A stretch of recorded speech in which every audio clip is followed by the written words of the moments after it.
Hello everyone, welcome to achievers academy. तो learners, मेरा नाम नेहा है और मैं आज आपको एचटेट टीजीटी इकोनॉमिक्स का जो हमारा लास्ट ईयर 2023 का पेपर था उसमें जो इकोनॉमिक्स का पोर्शन था उसका मैं आज आपको सोल्यूशन कराऊंगी। तो भाई देखो, हमें पता है कि जो हमारा टीजीटी का एग्जाम होता है जिसको हम लेवल 2 का एग्जाम कहते हैं, किसका लेवल 2 का एग्जाम कहते हैं हम टीजीटी को। उसमें जो हमारा एसएस का पार्ट होता है यानी कि सोशल स्टडीज का पार्ट होता है जिसमें हमारे क्या होती है, चार टॉपिक्स आते हैं यानी कि हमारे चार सब्जेक्ट्स आते हैं जिसमें हिस्ट्री, पॉलिटी और हमारी जियोग्राफी और हमारी इकोनॉमिक्स।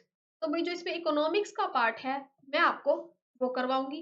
जो भी हमारे जो हमारा लेवल 2 का टीजीटी का एग्जाम हुआ था लास्ट ईयर, उसमें जितने भी इकोनॉमिक्स के क्वेश्चंस हैं उनको सभी को आज की क्लास में हम डिटेल में डिस्कस करेंगे। तो भाई देखो, करते हैं आज की क्लास को स्टार्ट। भाई देखो, अगर आप चैनल पर न्यू है तो चैनल को सब्सक्राइब कर लीजिएगा और वीडियो पसंद आए तो लाइक कर देना और जरूर बताइएगा क्लास के एंड में आपको ये क्लास कैसी लगी। तो भाई देखो, सबसे पहला हम क्वेश्चन देखते हैं। ठीक है, क्वेश्चन में क्या लिखा हुआ है, निम्नलिखित को सुमेलित कीजिए, मैच द फॉलोइंग। मतलब कि यहाँ पर हमें क्या दी हुआ है, दो लिस्ट दी हुई है, हमें दो लिस्ट दी हुई है। यहाँ पर क्या लिखा हुआ है, साधन। साधन का मतलब होता है फैक्टर, और प्रतिफल मतलब कि साधन के बदले हमें उसका क्या मिला, क्या रिटर्न मिला। भाई देखो, हम क्वेश्चन देखते ही समझ गए कि क्वेश्चन क्या है, माइक्रो इकोनॉमिक्स का क्वेश्चन है। ये क्वेश्चन है माइक्रो इकोनॉमिक्स का। माइक्रो इकोनॉमिक्स को हम हिंदी में व्यष्टि अर्थशास्त्र कहते हैं। माइक्रो इकोनॉमिक्स को हम हिंदी में व्यष्टि अर्थशास्त्र कहते हैं, क्योंकि जो हमारी इकोनॉमिक्स होती है वो हम दो पार्ट्स में डिवाइड करके पढ़ते हैं, माइक्रो इकोनॉमिक्स और मैक्रो इकोनॉमिक्स। तो भाई ये क्या है, माइक्रो इकोनॉमिक्स का टॉपिक है। हम देखते समझ गए कि क्या दिया हुआ है, फैक्टर्स दिए हुए हैं और फैक्टर्स के बदले हमें क्या रिटर्न मिलता है ये दिया हुआ है। तो भाई माइक्रो इकोनॉमिक्स के अंदर हम एक टॉपिक पढ़ते हैं, क्या, प्रोडक्शन फंक्शन। क्या, प्रोडक्शन फंक्शन। प्रोडक्शन फंक्शन को हम हिंदी में बोलते हैं उत्पादन फलन। क्या बोलते हैं हम हिंदी में प्रोडक्शन फंक्शन को, उत्पादन फलन। तो भाई उस उत्पादन फलन में, प्रोडक्शन फंक्शन में हम पढ़ते हैं कि हम कुछ फैक्टर्स को लगा के, कुछ इनपुट्स को लगा के क्या करते हैं, कुछ प्रोडक्ट तैयार करते हैं, कुछ आउटपुट तैयार करते हैं। मतलब कि क्या है, मान लो कोई फैक्ट्री है, फैक्ट्री में कोई पर्सन है यानी कि कोई बिजनेसमैन है, कोई एंटरप्रेन्योर है। वो क्या चाहता है कि चलो मैं एक बिस्किट बनाने की फैक्ट्री लगाता हूँ। अब उसके लिए क्या चाहिए उसको, मान लो उसने क्या सोचा कि मैं एक बिस्किट बनाने की फैक्ट्री लगाता हूँ। क्या फैक्ट्री लगाता हूँ, इन शॉर्ट बोले तो मैं एक बेकरी का काम करता हूँ। ठीक है भाई, अब क्या है, उसको उसके लिए क्या चाहिए, उसको सबसे पहले चाहिए रॉ मटेरियल। रॉ मटेरियल चाहिए। ठीक है, अब बिस्किट बनाने के लिए हमें पता है कि उसमें क्या चाहिए, उसमें हमें शुगर चाहिए, हमें उसमें हम आटे के बिस्किट होते हैं, सूजी के बिस्किट होते हैं, और भी जो उसमें क्या होते हैं, और भी जो उसमें क्या होते हैं, हमें उसके लिए कुकिंग ऑयल चाहिए, फ्यूल चाहिए। ठीक है, और इन सभी को कौन बनाएगा, उसके लिए उनको क्या चाहिए, लेबर्स चाहिए। फिर कहाँ पर बैठकर वो काम करेंगे, उसके लिए हमें कुछ लैंड चाहिए, कुछ जगह चाहिए। ठीक है, और जो इन सब कामों को कर रहा है, मतलब कि जिसका ये आइडिया है, वो कौन है, इंटरप्रेन्योर। वो कौन है, इंटरप्रेन्योर। इन सभी चीजों को यूज करके, इन सभी चीजों को यूज करके वो क्या बना रहा है, बिस्किट बना रहा है। तो ये सभी क्या है, फैक्टर्स है यानी कि इनपुट्स है। और इन सभी चीजों को तैयार करके, यूज करके उसने क्या किया, आउटपुट तैयार किया। आउटपुट क्या हुआ, उसका बिस्किट हो गया। तो भाई हम ये सभी पूरा, तो पूरा ये पूरा सिस्टम है यानी कि जो पूरी प्रोसेस है ये सब हम प्रोडक्शन फंक्शन के अंदर पढ़ते हैं। उस प्रोडक्शन फंक्शन के अंदर जब हम लेबर को लगाते हैं, तो भाई देखो, अब हम लेबर को लगाएंगे यानी कि मजदूर को लगाएंगे, तो उसके बदले हमें उसको क्या देना पड़ेगा, श्रम के बदले हमें उसको मजदूरी देनी पड़ेगी। ठीक है, अब हमने किसी से कोई जमीन किराए पर ली। ठीक है, अब हमारे पास उतनी जमीन नहीं है कि हम वहां पर पूरा अपना जो ये काम है वो स्टार्टअप कर सके, सेटअप कर सके। तो हमने क्या लिया, लैंड को रेंट पे ले लिया। लैंड को रेंट पर लेने के लिए हमें क्या देना पड़ेगा, हमें देना पड़ेगा वहां पर लगान यानी कि रेंट देना पड़ेगा। लैंड के बदले हमें क्या देना पड़ेगा, लगान, रेंट देना पड़ेगा। और लेबर को क्या देनी पड़ेगी, वेजेस। फिर पूंजी। भाई पूंजी क्या क्या मिलेगा, कैपिटल। मतलब कि हम हमने क्या किया, अब हमारे पास इतने पैसे है नहीं कि जितने पैसे हमारे पास, तो थोड़े से ही पैसे थे। अब थोड़े पैसे हमें कहीं से क्या लेने पड़ेंगे, उधार लेने पड़ेंगे। तो हमने कैपिटल क्या की, बोरो कर ली। हमने कहीं से अगर पैसा लिया तो हमने उसे पर क्या देना पड़ेगा। मान लो आपने बैंक से लोन ले लिया, मान लो आपने बिजनेस करने के लिए बैंक से क्या ले लिया, लोन ले लिया। ठीक है, अब लोन पर आपको क्या देना पड़ेगा, इंटरेस्ट। इंटरेस्ट यानी कि ब्याज। ठीक है, अब वो पर्सन है, अब उसने फैक्ट्री लगाने की सोच ली, उसके पास थे 10,000 रुपए, ठीक है। अब उसको लगा कि भाई काम तो ये ज्यादा बड़ा हो जाएगा, मुझे लोन की जरूरत पड़ेगी और मैं पास से कहाँ से उधार लूं। तो वो जाता है बैंक के पास, बैंक से वो लोन लेता है और लोन मिल जाता है उसको, और लोन पर उसको क्या चुकाना पड़ता है, ब्याज। तो उसको कैपिटल पर क्या देना पड़ेगा, इंटरेस्ट। तो ये हो जाएगा इंटरेस्ट, ठीक है। अब भाई क्या है, अब उसने फैक्ट्री लगा ली, रॉ मटेरियल खरीद लिया, लेबर्स हायर कर लिए, और जहां पर उसने वो जगह ली थी, सेटअप किया था, उसके बदले वो रेंट दे रहा है। तो इन सभी को, रॉ मटेरियल को यूज करके उसके लेबर्स क्या करेंगे, प्रोडक्शन करेंगे, काम शुरू करेंगे। फिर वो बिस्किट तैयार करेगा, फिर उसके जब बिस्किट सेल होने लग जाएंगे, वो काम पूरा शुरू हो जाएगा, तो उसको क्या मिलेगा, उसके बदले उसको मिलेगा प्रॉफिट। तो इंटरप्रेन्योर को क्या मिलता है यहाँ पर, प्रॉफिट। तो भाई ये होता है इसका परफेक्ट मैच, मतलब कि हम जो फैक्टर्स के बदले हमें उसका क्या रिटर्न मिल रहा है, वो होते हैं हमारे फैक्टर्स का रिटर्न, ठीक है। तो ये पूरा कंसेप्ट हम प्रोडक्शन फंक्शन में पढ़ते हैं। तो इसका सही मैचिंग क्या हुआ, यानी कि लेबर को हम क्या देते हैं, मजदूर को हम क्या देते हैं, वेजेस। लैंड के बदले हमें क्या देना पड़ता है, रेंट। कैपिटल के बदले हम किसी से उधार लेते हैं, तो हमें क्या मिलता है, इंटरेस्ट हमें देना पड़ता है। एंटरप्रेन्योर यानी कि जो बिजनेसमैन है, जिसने पूंजी लगाई है, बाद में उसको क्या मिलेगा, रिटर्न के रूप में प्रॉफिट, यानी कि उसको लाभ होगा। तो इसका सही मैच क्या हो जाएगा, देखो ये प्रोडक्शन फंक्शन की प्रोसेस है, यानी कि उत्पादन फलन का ये क्या है, पूरी प्रक्रिया है। ये उत्पादन फलन की प्रक्रिया है। देखो लैंड है, लेबर है, कैपिटल है, इन सभी इनपुट को यूज करके उसने क्या बना दिया, आउटपुट बना दिया। जैसे कि देखो मान लो कार बनाने की फैक्ट्री है, तो छोटे छोटे वो स्पेयर पार्ट्स लेंगे, ठीक है, रॉ मटेरियल के रूप में, फिर वो कार तैयार कर देंगे। ऐसे ही आप देखते हो घर पर, घर बनाने के लिए हम मिस्त्री मजदूरों को देखते हैं, वो ईंटों को, सीमेंट को यूज करके क्या करते हैं, घर बनाते हैं। मतलब कि इनपुट को यूज करके जब वो एक प्रोसेस करते हैं, उससे क्या हमारा फाइनल आउटपुट तैयार होता है, ठीक है। इसी तरह से फूड है, कंप्यूटर्स है, मतलब कि ये क्या है, फाइनल आउटपुट है। इन सभी चीजों को यूज करके क्या होता है, फाइनल आउटपुट तैयार होता है, ठीक है। लैंड के बदले, भूमि के बदले हमें क्या मिलता है, रेंट मिलता है। लेबर को हमें क्या देना पड़ता है, वेजेस, यानी कि मजदूरी देनी पड़ती है। कैपिटल यानी कि अगर हम कहीं से उधार लेते हैं, तो उसके बदले हमें क्या देना पड़ता है, इंटरेस्ट यानी कि ब्याज। इंटरप्रेन्योरशिप यानी कि जो उद्यमी है, जिसने वो काम शुरू किया है, जो बिजनेसमैन है, उसको क्या मिलता है, प्रॉफिट। ये तो फैक्टर्स ऑफ जो हमारे प्रोडक्शन होते हैं, यानी कि जो उत्पादन के कारक होते हैं, उसके बदले हमें क्या प्रतिफल मिलता है, ये इसका सही आंसर है। तो भाई देखो, लेबर वर्कफोर्स यानी कि जो मजदूर होते हैं, वेजेस देते हैं हम उनको, लैंड के बदले रेंट मिलता है, कैपिटल के बदले इंटरेस्ट मिलता है, और एंटरप्रेन्योर को प्रॉफिट मिलता है। तो ये इनके रिवार्ड्स है, यानी कि उसका प्रतिफल है, ठीक है, ये इसका प्रतिफल है। और ये पूरा टॉपिक हम प्रोडक्शन फंक्शन के अंदर पढ़ते हैं, यानी कि उत्पादन फलन के अंदर ये पूरा टॉपिक हम पढ़ते हैं, ठीक है। तो इसका सही आंसर हो जाएगा हमारा थर्ड, यानी कि हमारा जो सही मैचिंग को करेक्ट कर रहा है, हमारा आंसर थर्ड इसका करेक्ट आंसर हो जाएगा, ठीक है। ठीक है, देखो हमने ये कर लिया था। पूंजी के बदले क्या मिलता है, ब्याज, और उद्यमशीलता यानी कि एंटरप्रेन्योर को मिलता है प्रॉफिट। तो इसका सही मैच हो जाएगा थर्ड आंसर, ठीक है। तो लेबर को क्या मिलता है, वेजेस। लैंड के बदले हमें रेंट देना पड़ता है। पूंजी पर हमें रिटर्न के रूप में ब्याज देना पड़ता है, और एंटरप्रेन्योर को क्या मिलता है, प्रॉफिट रिटर्न के रूप में, रिवार्ड के रूप में मिलता है। नेक्स्ट हमारा क्वेश्चन है, भारत में ग्रामीण वित्त के लिए शीर्ष संस्था, शीर्ष का मतलब होता है टॉप, टॉप यानी कि एपेक्स, यानी कि जो सबसे ऊपर है, सबसे हाई लेवल की है, संस्था यानी कि कोई इंस्टीट्यूशन है, उसकी पहचान कीजिए। मतलब कि देखो यहाँ पर हम ऑप्शन देखें, आईडीबीआई ये क्या है, प्राइवेट बैंक है, कमर्शियल बैंक है। NABARD, SIDBI, Haryana state cooperative agriculture and rural development limited. देखो भाई हमें क्या है, क्वेश्चन दिया हुआ है, identify the apex institution. Apex का मतलब कि जो टॉप, जो सबसे ऊपरी जो लेवल का इंस्टीट्यूशन है। जो रूरल, रूरल क्या होता है, ग्रामीण क्षेत्र में जो लोन प्रोवाइड करता है, उनको फाइनेंशियल हेल्प करता है। यानी कि देखो हम दो तरीके के एरिया पढ़ते हैं, हम पढ़ते हैं रूरल सेक्टर, हम पढ़ते हैं अर्बन सेक्टर। रूरल क्या होते हैं, ग्रामीण, यानी कि जो गांव का एरिया होता है, उसको हम क्या कहते हैं, रूरल सेक्टर कहते हैं। तो क्वेश्चन पूछा हुआ है कि भारत में, हमारे देश में जो गांव का एरिया है, रूरल एरिया है, उसमें वित्त के लिए, यानी कि वित्त क्या होता है, फाइनेंस, यानी कि उनको पैसा चाहिए, लोन्स चाहिए, उनको कोई हेल्प चाहिए, उसके लिए जो टॉप इंस्टीट्यूशन है, उसकी पहचान कीजिए। तो भाई देखो, सबसे पहले हमें समझ में आ गया कि आईडीबीआई है तो एक कमर्शियल बैंक है। नाबार्ड, नाबार्ड क्या है? नेशनल एग्रीकल्चर बोर्ड ऑफ, यानी कि national bank for agriculture and rural development, इसका सही आंसर है नाबार्ड। तो देखो सबसे पहले हम समझते हैं कि नाबार्ड क्यों है। देखो ये क्या है, इसकी फुल फॉर्म को समझते हैं। नाबार्ड क्या है?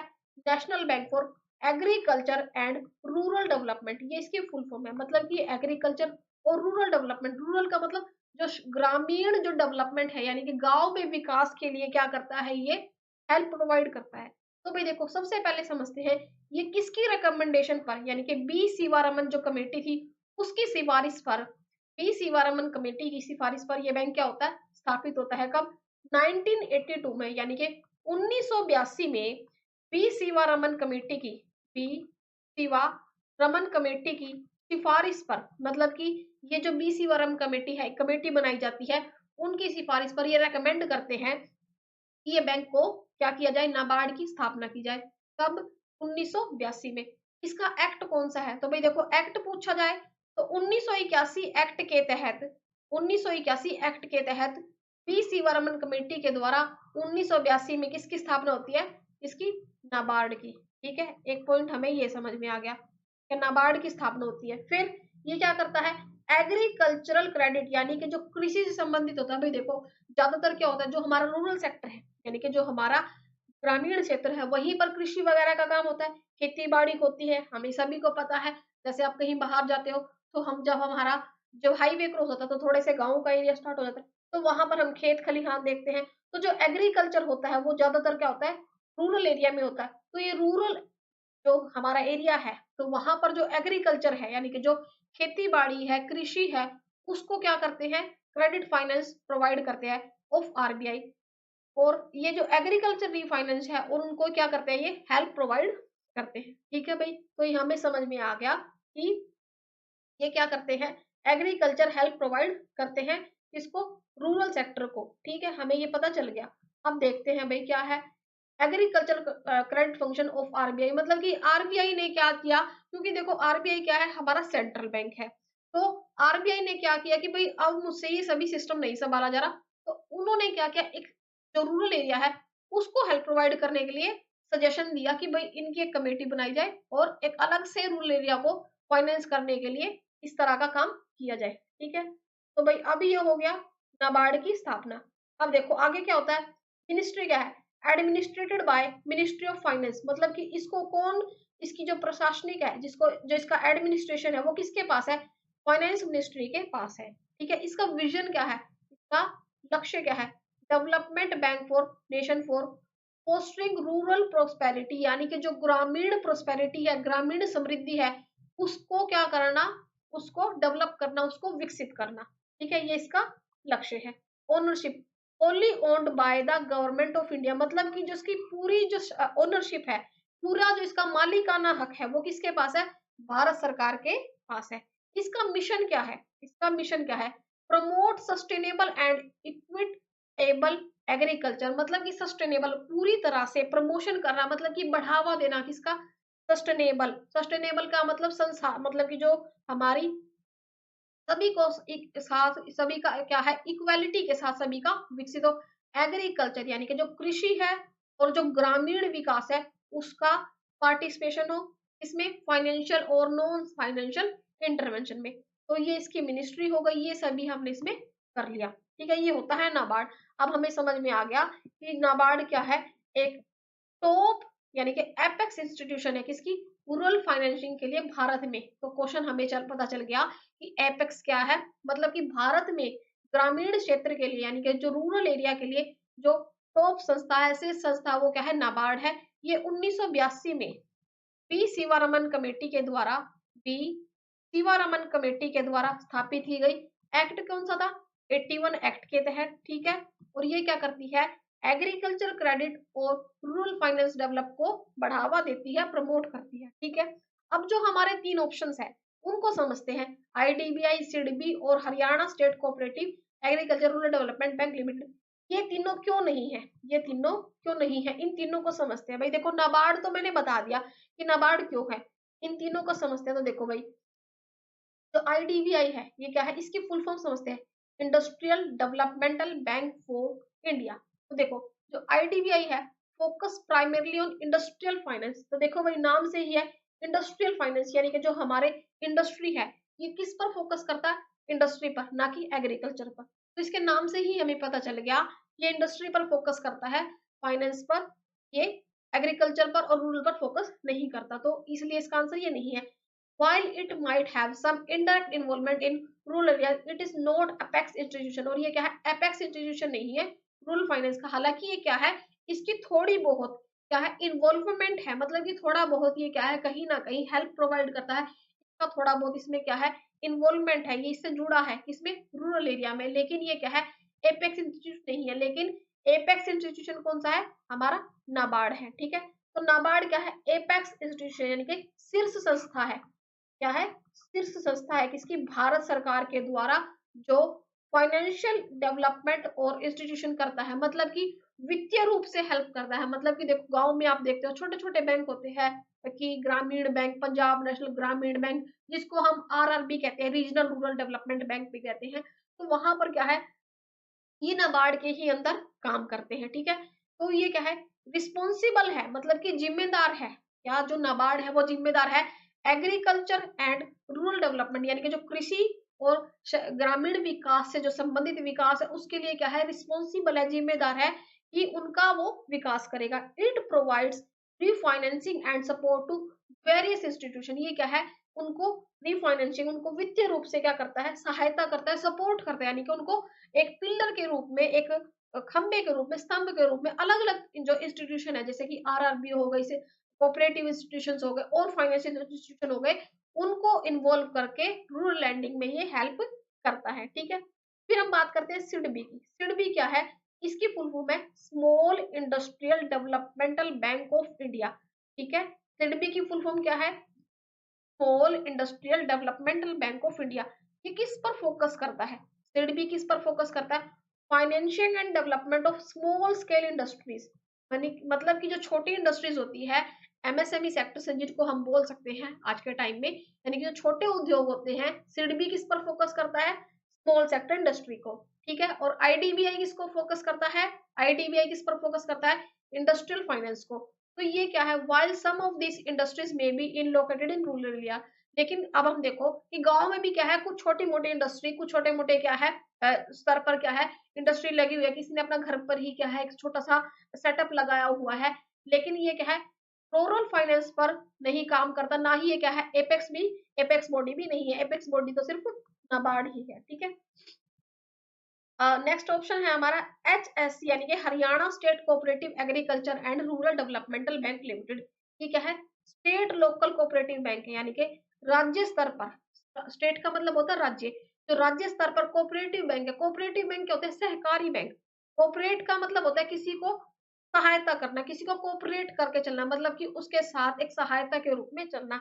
तो ये क्या है, कोऑपरेटिव बैंक है, तो हमें कोऑपरेटिव से ही पता चल गया। तो ये एपेक्स तो अपने आप में बन नहीं सकता, तो एपेक्स तो क्या है, नाबार्ड ही है। While important in rural finance in India, लेकिन ये क्या है, एक रूरल फाइनेंस में तो काम करता है, लेकिन एपेक्स नहीं है, it is not apex national institute. तो ये सभी तीनों ऑप्शन को हमने समझ लिया, Haryana state cooperative agriculture developmental bank को, सिडबी को और आईडीबीआई को। तो इसका हमारा करेक्ट आंसर क्या होता है, नाबार्ड होता है। हमें पता चल गया कब एस्टेब्लिश हुआ था नाबार्ड, बीसी वारामन कमेटी के द्वारा 1982 में, 1981 एक्ट के तहत। ठीक है, और ये क्या है, एपेक्स इंस्टीट्यूशन है भारत सरकार के द्वारा, और इसकी जो एडमिनिस्ट्रेशन है वो किसके पास है, मिनिस्ट्री ऑफ फाइनेंस के पास है। और इसका विजन क्या है, डेवलप करना किसको, रूरल प्रोस्पेरिटी को और एग्रीकल्चर सेक्टर को, रूरल एरिया के। ठीक है, तो ये होता है हमारा नाबार्ड। नेक्स्ट क्वेश्चन हम देखते हैं। हाँ जी, अब देखो, NABARD works with supports of variety of banks. तो देखो भाई, अब आपको ये भी पता चलना होना चाहिए कि नाबार्ड खुद लोग, खुद मतलब कि जो ये हमारे जो गांव में एरिया में जो खेती करने वाले किसान लोग हैं, या गांव में रहने वाले जो हमारे लोग हैं, वो क्या है, नाबार्ड के पास नहीं जाते। नाबार्ड क्या है, अपनी जो ब्रांचेस है वो खोल देता है, जैसे कि आरआरबी हो गई, कोऑपरेटिव बैंक हो गए, कमर्शियल बैंक हो गए और फाइनेंशियल इंस्टीट्यूशन हो गए। तो नाबार्ड क्या करता है, अपने सपोर्ट से वैरायटी ऑफ बैंक, मतलब कि अलग अलग जो बैंक है, मतलब अलग अलग तरीके की जो बैंक की संस्थाएं है, इंस्टीट्यूशन है, उनको क्या करता है, फैसिलिटी प्रोवाइड करता है, रूरल क्रेडिट की, भाई आप इतना अमाउंट ग्रामीण क्षेत्र के लिए रखिए, उनके विकास के लिए रखिए। जो भारत में जो ग्रामीण क्षेत्र है, उनके जो एग्रीकल्चर प्रॉब्लम्स है, उसके लिए इतना आप पैसा एक साइड पर रखिए और उससे उनका आप विकास कीजिए। मतलब कि ये जो रूरल रीजनल बैंक है, ये गाँव में ही होंगे, तो ये उनका काम है। तो जैसे हम देखते हैं आपके गाँव में भी जो स्टूडेंट गाँव में रहते होंगे, तो वहाँ पर आरआरबी होते हैं। जैसे जो कमर्शियल बैंक है, जैसे पीएनबी है, अ क्या स्टेट बैंक ऑफ इंडिया है, तो वहाँ पर क्या होता है, रीजनल रूरल बैंक होते हैं। गाँव में, हर एक गाँव में एक छोटी-छोटी ब्रांच होती है, आप सभी को पता होगा जो बच्चे गाँव से होते हैं।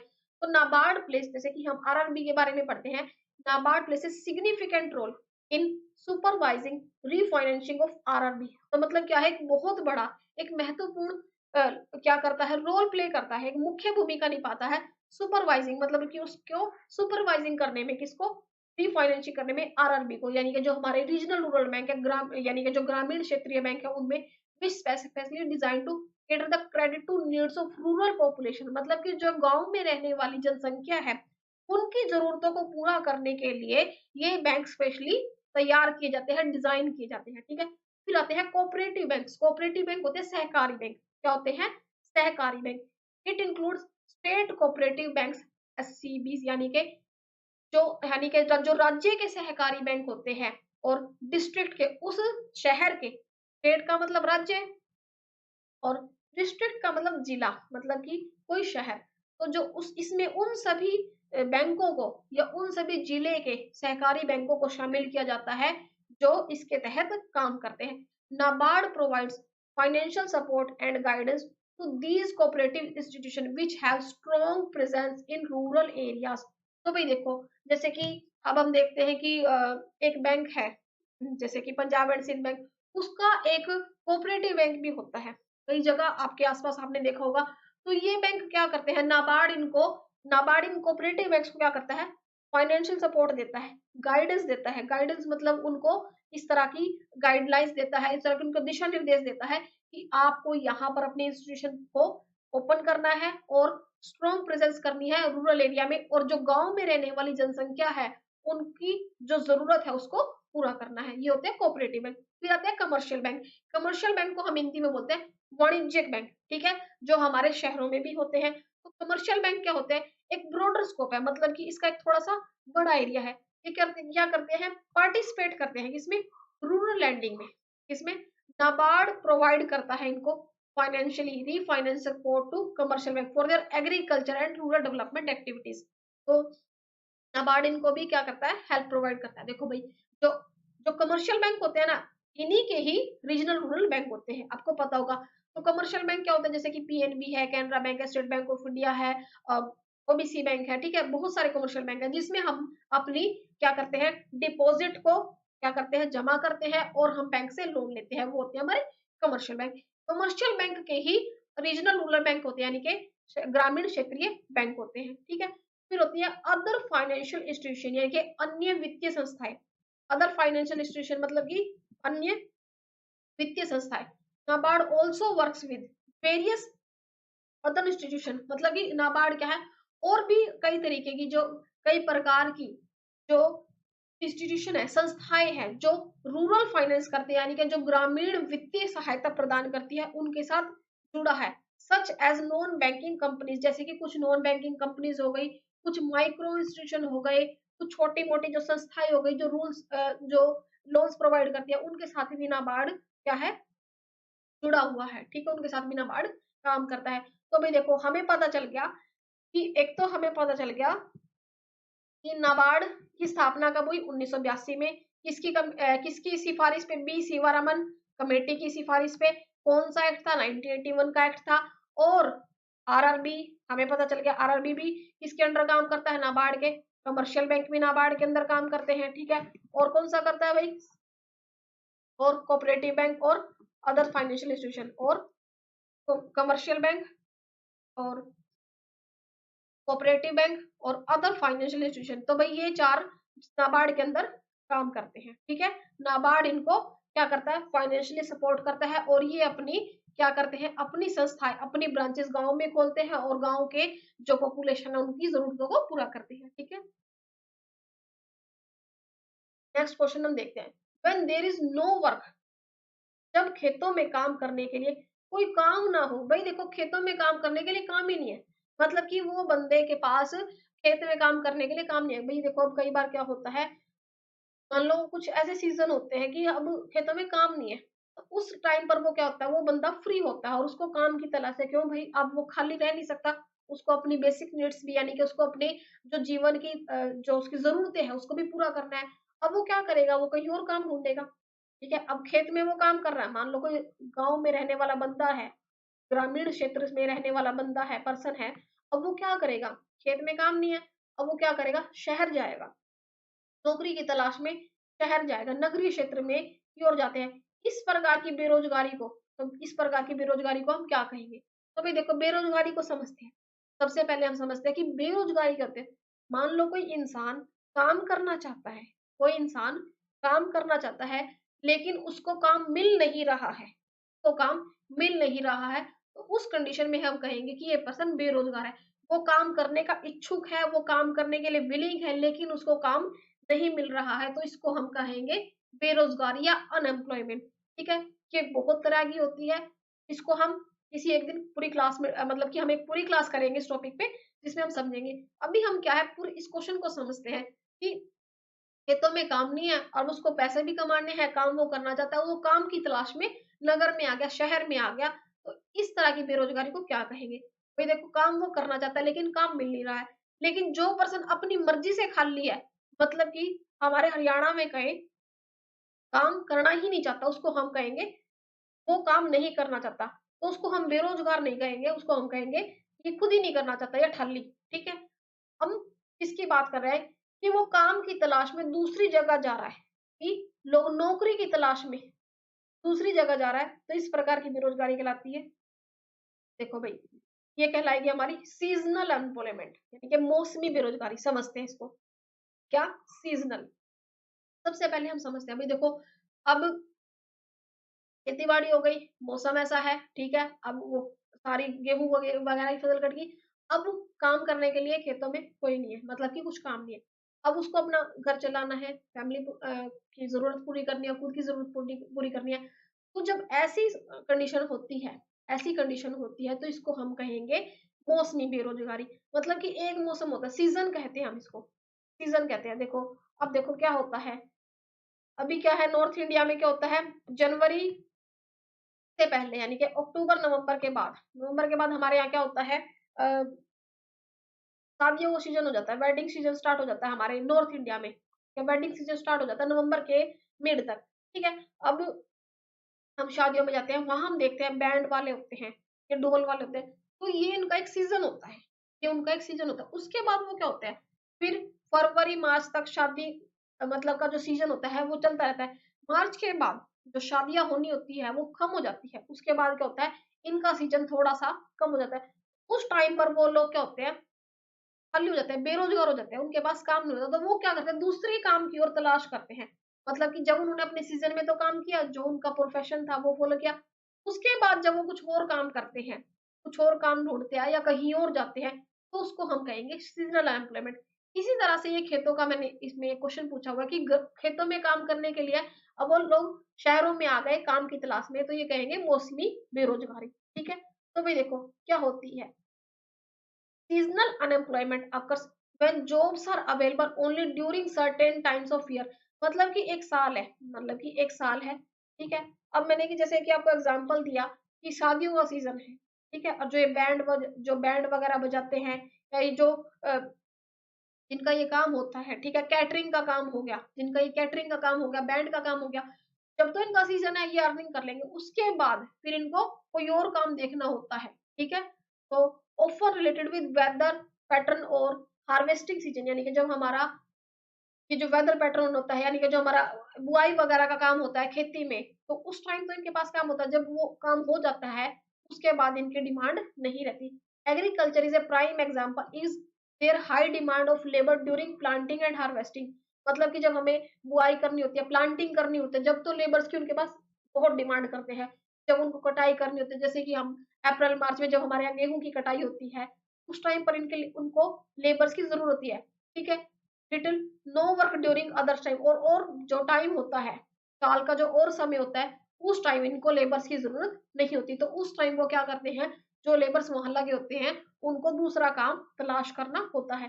तो जब किसी पर्टिकुलर टाइम पर, तो यहाँ पर क्या है, जब किसी पर्टिकुलर टाइम पर वो क्या कर रहे हैं, उनके एक सीजन की वजह से, मतलब कि काम करने की वजह से वो दूसरी जगह चले जाते हैं, सीजन की वजह से, मौसम की वजह से, तो वो क्या होता है, हमारा मौसमी बेरोजगारी, सीजनल अनएम्प्लॉयमेंट होता है। ठीक है, अब हम और जो ये हमारे ऑप्शन दिए हुए हैं, स्ट्रक्चरल, डिसगाइज्ड और साइक्लिकल, यानी कि संरचनात्मक बेरोजगारी, छिपी बेरोजगारी और चक्रीय बेरोजगारी, इसको समझते हैं। ये क्या कहते हैं ऑप्शन हमारे, ये क्यों नहीं है। तो देखो, संरचनात्मक बेरोजगारी क्या होता है, structural unemployment arise of mismatch between the skills of workforce and skills required available jobs. तो देखो, संरचनात्मक मतलब कि वो क्या कर रहा है, स्ट्रक्चरल अनएम्प्लॉयमेंट, कि अब कोई पर्सन है, कोई इंसान है, बहुत अच्छे वेल क्वालिफाइड है, बहुत अच्छी उसकी स्किल्स है, मतलब कि अब उसको एचआर का एक्सपीरियंस है, बहुत अच्छी वो जॉब कर रहा है, लेकिन वो क्या है, उसको जॉब मिल गई क्लैरिकल की, तो वो उसके काम से, उसके इंटेलिजेंसी से मिसमैच हो रही है। ठीक है, तो यहाँ पर क्या है, उसकी स्किल के साथ वो मिसमैच हो रही है, तो इस तरह का जो मिसमैच होता है, ये क्या होता है, हमारा स्ट्रक्चरल क्या होता है, अनएम्प्लॉयमेंट हो जाती है, यानी संरचनात्मक बेरोजगारी होती है। तो this mismatch can be due to technological advancement, change in industry structure और lack of training and education. अब भाई देखो, अब एक फैक्ट्री की बात करते हैं। एक फैक्ट्री में क्या है, पहले मशीनों को यूज करने के लिए क्या है, उनको 20 लेबर्स की जरूरत थी, 20 लेबर्स काम करते थे एक फैक्ट्री में। अब क्या है, नई टेक्नोलॉजी की मशीन आ गई है, नई टेक्नोलॉजी की मशीन आ गई है।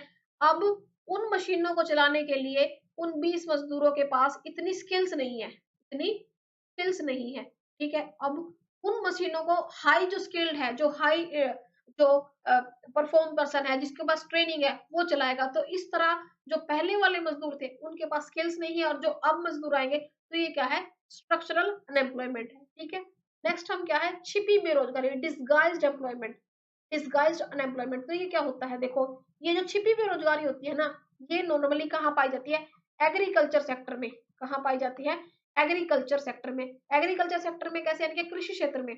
हम देखते हैं कि छोटा सा खेत है, कोई मान लो छोटा सा खेत है, वहां पर उस काम को करने के लिए, उसको काम को करने के लिए बहुत सारे लगे होते हैं लोग, और वो क्या होते हैं, धीरे धीरे धीरे कर होते हैं।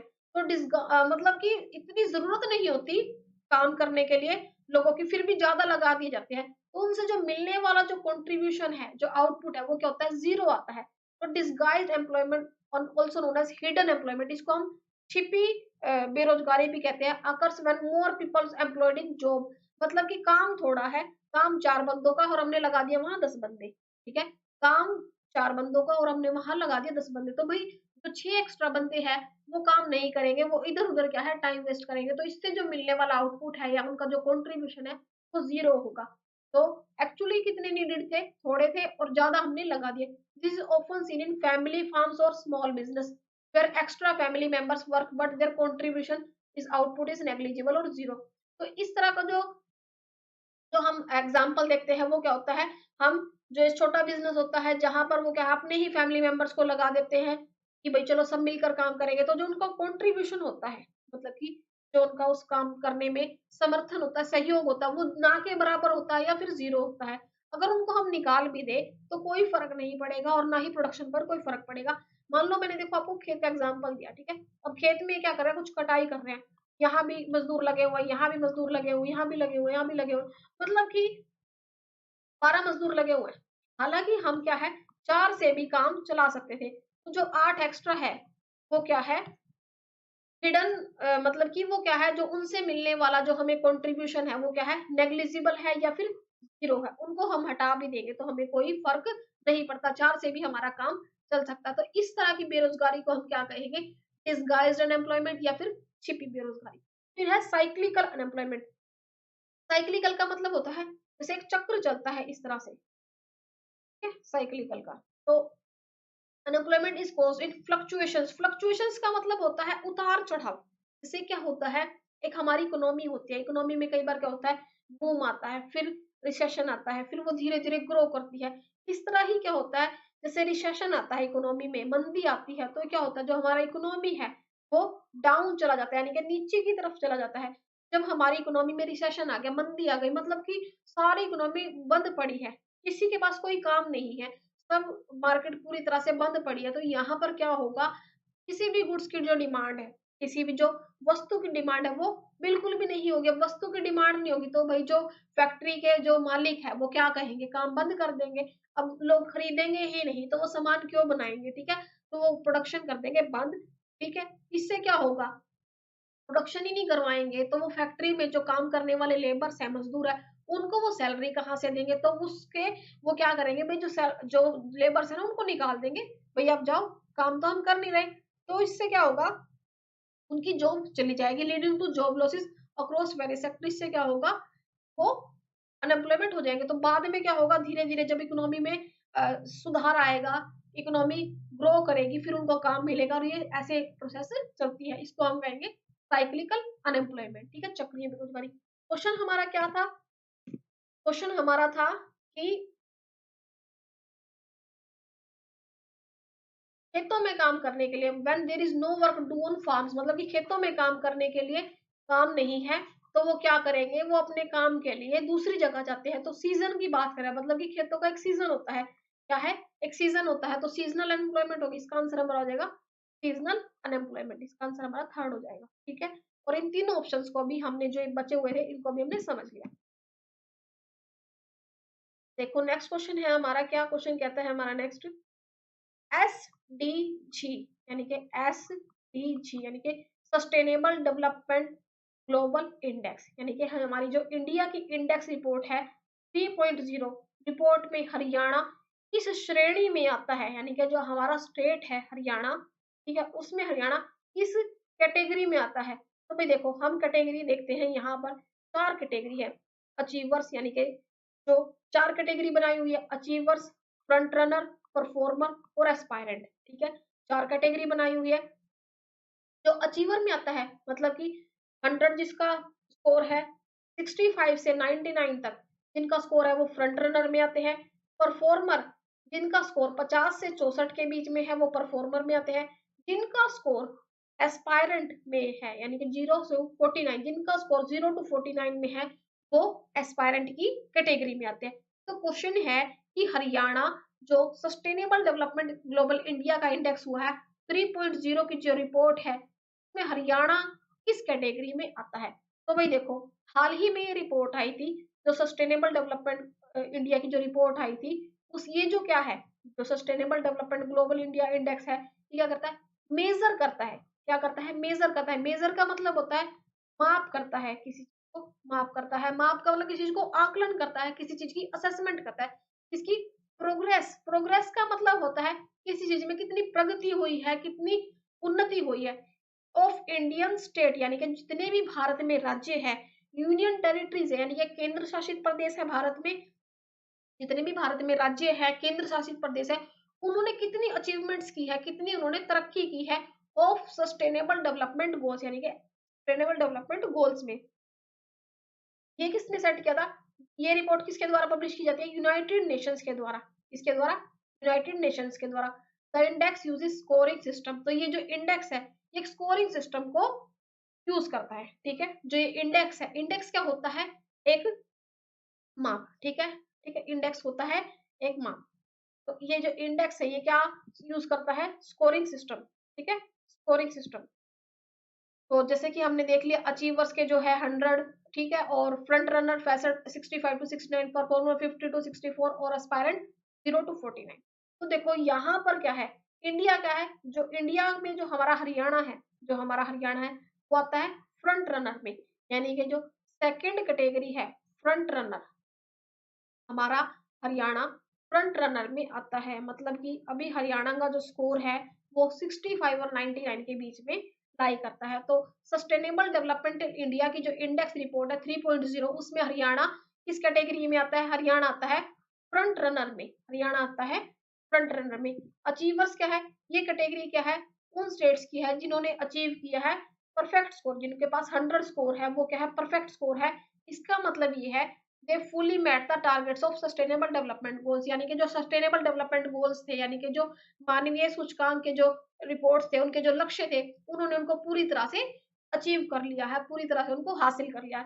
फ्रंट रनर जिनका स्कोर 65 से 99 के बीच में है, इस कैटेगरी में वो स्टेट आते हैं दैट आर परफॉर्मिंग वेल, जो बहुत अच्छे से परफॉर्म कर रहे हैं, बहुत अच्छा काम कर रहे हैं, are close to achieving sustainable development targets, मतलब कि वो उस टारगेट को अचीव करने के बिल्कुल नजदीक है, बिल्कुल उसके क्लोज है, विद स्कोर्स बिटवीन 65 टू 9, जिनका स्कोर इसके बीच में है। फिर आते हैं परफॉर्मर, परफॉर्मर जिनका स्कोर 50 से 64 के बीच में है। ये कैटेगरी के जो स्टेट्स है वो क्या है, प्रोग्रेस कर रहे हैं, मतलब कि तरक्की कर रहे हैं, still have significant work to do, मतलब कि अभी भी उनको क्या है, थोड़े बहुत काम करने की, अच्छी परफॉर्मेंस करने की जरूरत है। फिर आते हैं एस्पायरेंट जिनका स्कोर 0 से 49 के बीच में है, ये वो स्टेट है, ठीक है, जो अचीव करेंगे इन इम्प्रूवमेंट्स को, इन सुधारों को, ठीक है, तो ये एस्पायरेंट की कैटेगरी में आते हैं। हमारा क्वेश्चन क्या था, हमारा क्वेश्चन था कि हरियाणा, जो हमारी सस्टेनेबल डेवलपमेंट इंडिया की जो रिपोर्ट है, उसमें हरियाणा का जो कैटेगरी है वो किस में आती है, हरियाणा किस कैटेगरी में आता है, हरियाणा था फ्रंट कैटेगरी में। ये डेवलपमेंटल गोल्स किसके द्वारा पब्लिश किए गए थे, यूएन के द्वारा, यूनाइटेड नेशंस के द्वारा, ठीक है। अभी देखो, अभी इससे हमें पता चल गया कि हरियाणा क्या है, जो हमारा राज्य है हरियाणा, ये किस में आता है, फ्रंट रनर में आता है, फ्रंट रनर में आता है, ठीक है। और consistently been categorised in front runner in sustainable India index, it has generally scored well various indicator, और जल्दी ही अचीवर्स की कैटेगरी को भी रीच कर लेगा, ठीक है। तो हरियाणा इस कैटेगरी में आता है, फ्रंट रनर में। नेक्स्ट क्वेश्चन है हमारा, निम्नलिखित में से कौन सा मानव विकास सूचकांक नहीं है। देखो भाई, ये नहीं को मैंने यहाँ पर क्या है, इसमें मैंने यहाँ पर इसको थोड़ा सा हाईलाइट कर दिया, स्क्वायर में डाल दिया।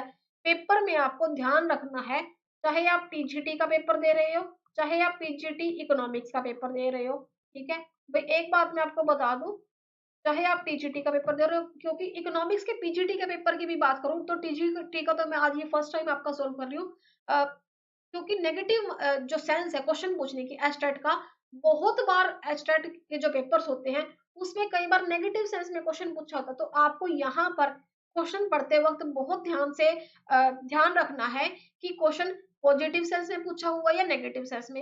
अगर आप क्वेश्चन को ध्यान से नहीं पढ़ते हैं तो इस तरीके से आपका क्वेश्चन गलत भी हो सकता है। तो यहाँ पर तो मैंने इसको हाईलाइट कर दिया, इसको स्क्वायर में डाल दिया।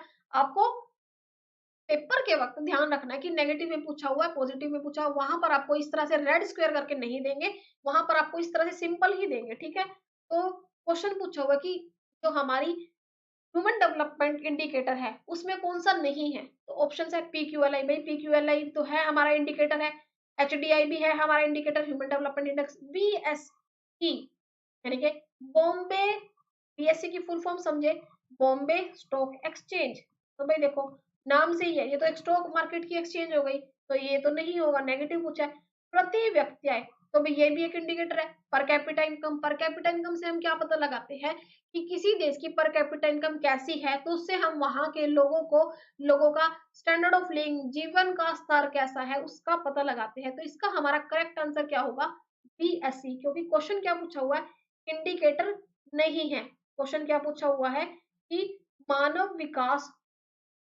सूचक नहीं है, मानव विकास सूचक नहीं है, क्वेश्चन नेगेटिव में पूछा हुआ है। पीक्यूएलआई तो है, एचडीआई भी है, ये हम दोनों टॉपिक्स क्या है, ग्रोथ ऑफ डेवलपमेंट का जब हम टॉपिक करते हैं उसमें हम पीक्यूएलआई भी पढ़ते हैं, एचडीआई भी पढ़ते हैं, और पर कैपिटा इनकम भी हम पढ़ते हैं, प्रति व्यक्ति आय, ये तीनों है। लेकिन बीएसई का फुल फॉर्म क्या होता है, बॉम्बे स्टॉक एक्सचेंज, तो ये तो हम मानव विकास सूचकांक से संबंधित है ही नहीं, तो इसका करेक्ट आंसर हो जाएगा हमारा बीएससी, ठीक है।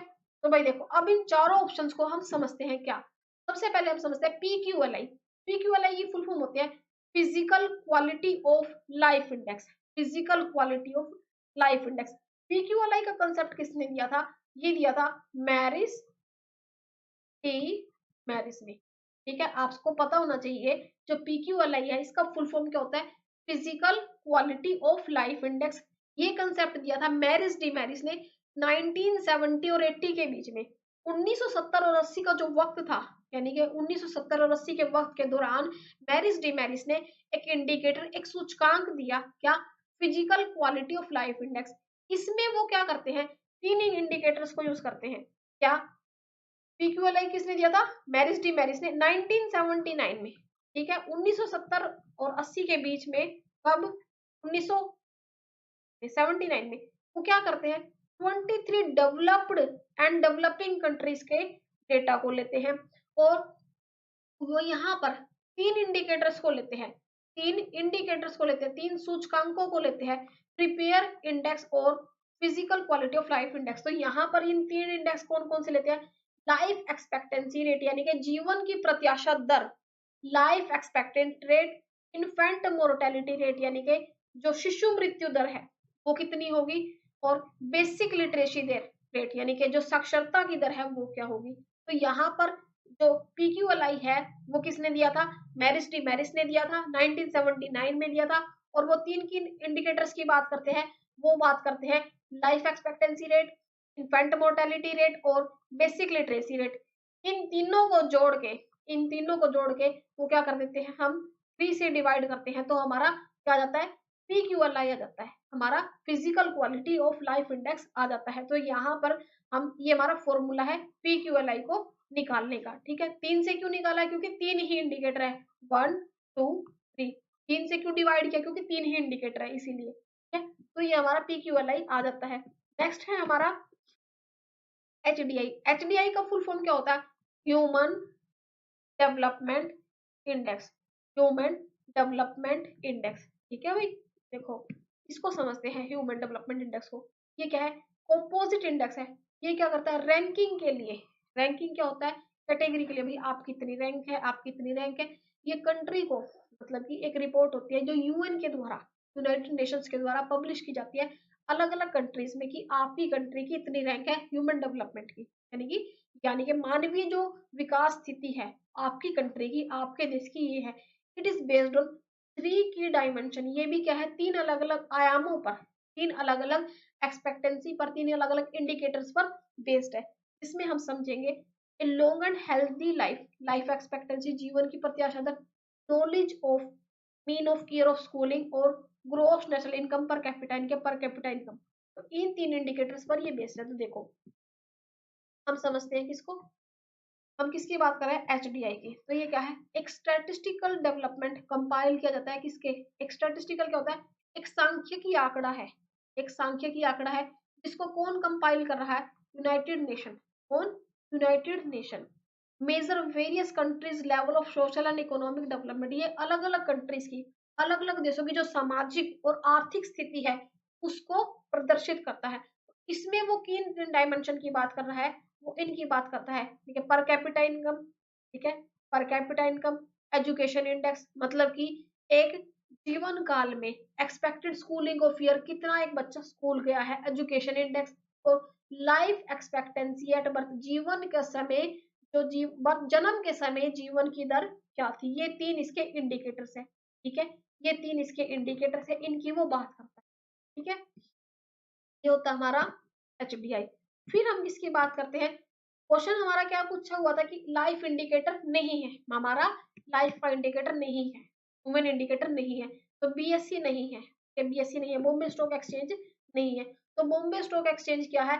मुंबई में लोकेटेड है। ये क्या है? एक मार्केट है जहां पर हम स्टॉक्स वगैरह की, सिक्योरिटी की ट्रेडिंग करते हैं, उसकी ट्रेडिंग करते हैं।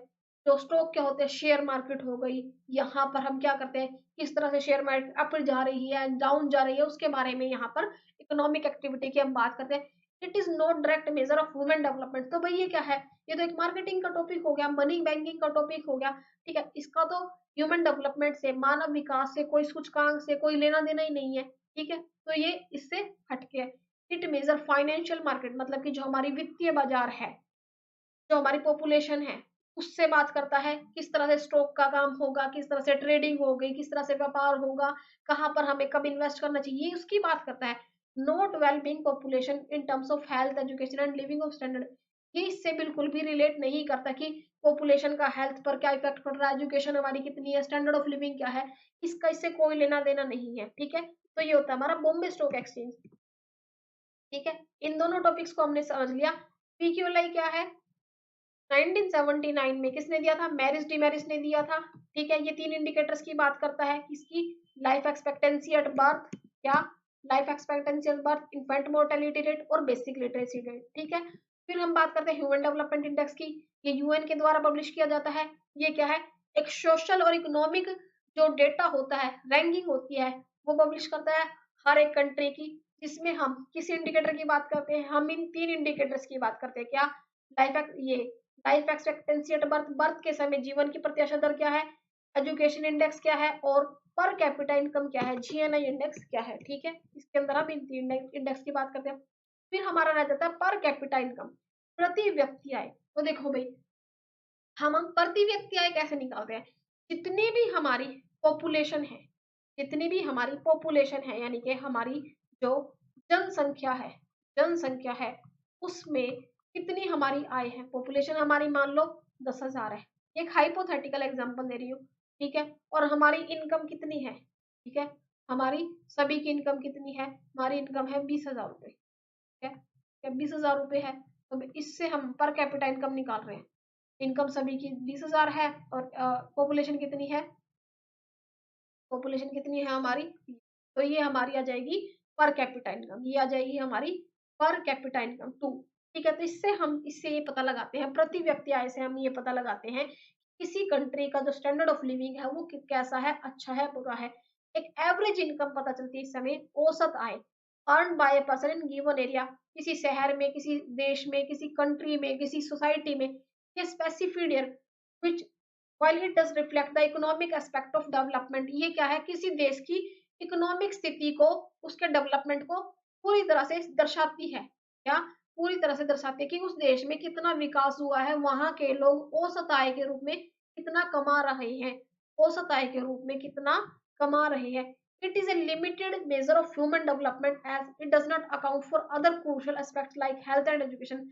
मतलब कि एक इकोनॉमिक डेवलपमेंट को दर्शाती है, लेकिन जैसे हेल्थ हो गई, एजुकेशन हो गया और पहलू हो गए, उसका इनसे कोई लिंक नहीं है, लेकिन फिर भी ये क्या है, इकोनॉमिक कंडीशन को एक इंडिकेटर के रूप में ये दर्शाता है। ठीक है, तो एक हमने पर कैपिटा इनकम को समझ लिया।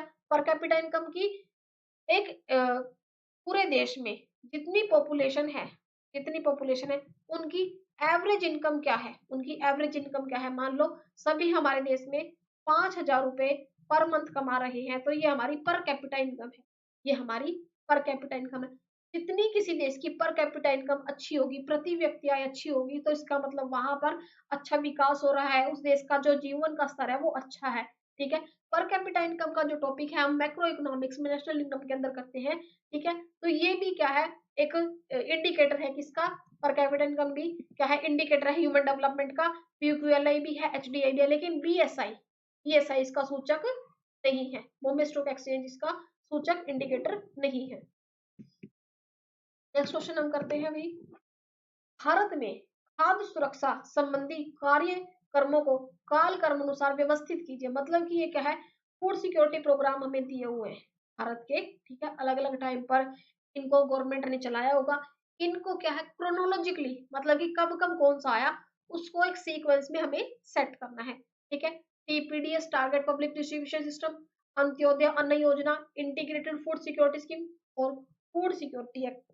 ठीक है भाई, हमें ये 4 दिए हुए हैं, इनको हमें क्रोनोलॉजिकली एक सीक्वेंस में क्रम के अनुसार जो भी जिस टाइम पर आया उसकी सीक्वेंस में हमें इनको सेट करना है। ठीक है, तो देखो सबसे पहले हम देखते हैं जो हमारा टारगेटेड पब्लिक डिस्ट्रीब्यूशन सिस्टम है, लक्षित सार्वजनिक सूचना वितरण प्रणाली है, वो कब लॉन्च होता है, 1997 में। ये कब लॉन्च होता है हमारा, 1997 में लॉन्च होता है। ठीक है भाई, क्या बताता है ये सिस्टम, क्या बताता है हमें, it aim to target, target का मतलब होता है लक्ष्य, लक्ष्य का मतलब कि गवर्नमेंट ने ये लक्ष्य दिया, गवर्नमेंट को ये अचीव करना है।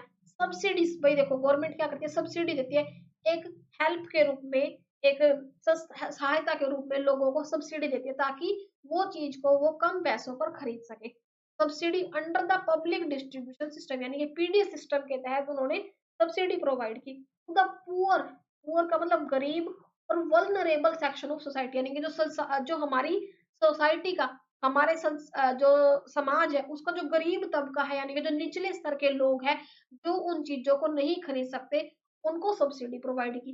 ये प्रणाली यानी कि जो सिस्टम है TPDS targeted public distribution system लक्षित सार्वजनिक वितरण प्रणाली ये कब आती है 1997 में।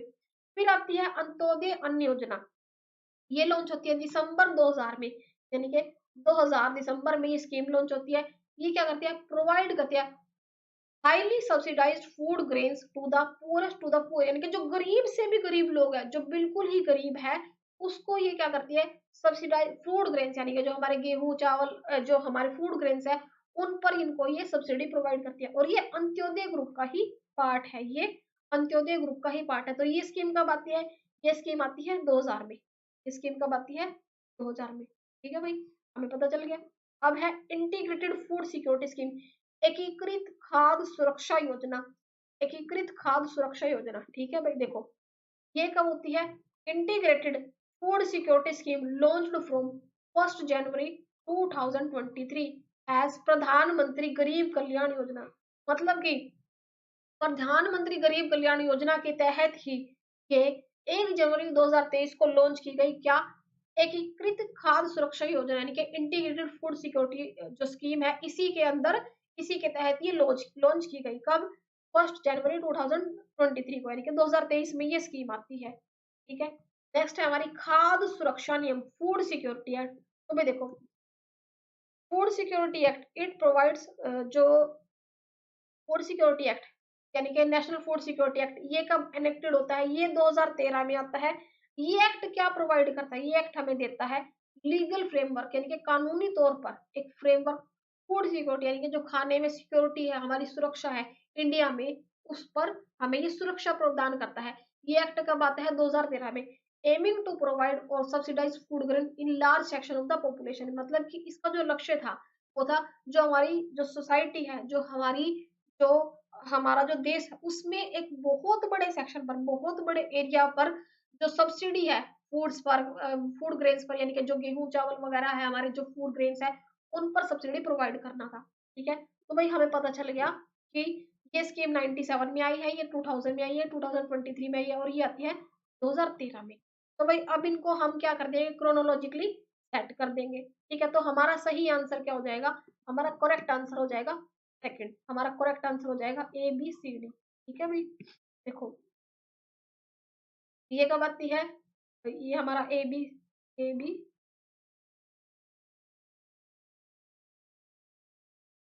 सेकंड हो जाएगा हमारा A B D C first second, फिर आती है ये आती है हमारी फर्स्ट, फिर आती है हमारी ये, फिर आती है हमारी ये फोर्थ।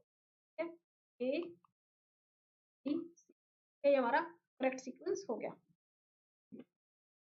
नेक्स्ट क्वेश्चन हमारा which of the following is issued by RBI and act as legal tender money, निम्नलिखित में से कौन सा आरबीआई के द्वारा जारी किया जाता है या किए जाते हैं और कानूनी वैध मुद्रा के रूप में कार्य करता है।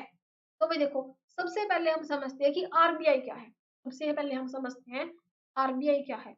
आरबीआई को समझते हैं रिजर्व बैंक ऑफ इंडिया, ये क्या है हमारा सेंट्रल बैंक है। सेंट्रल बैंक बोले तो हमारा केंद्रीय बैंक है, हमारा केंद्रीय बैंक है।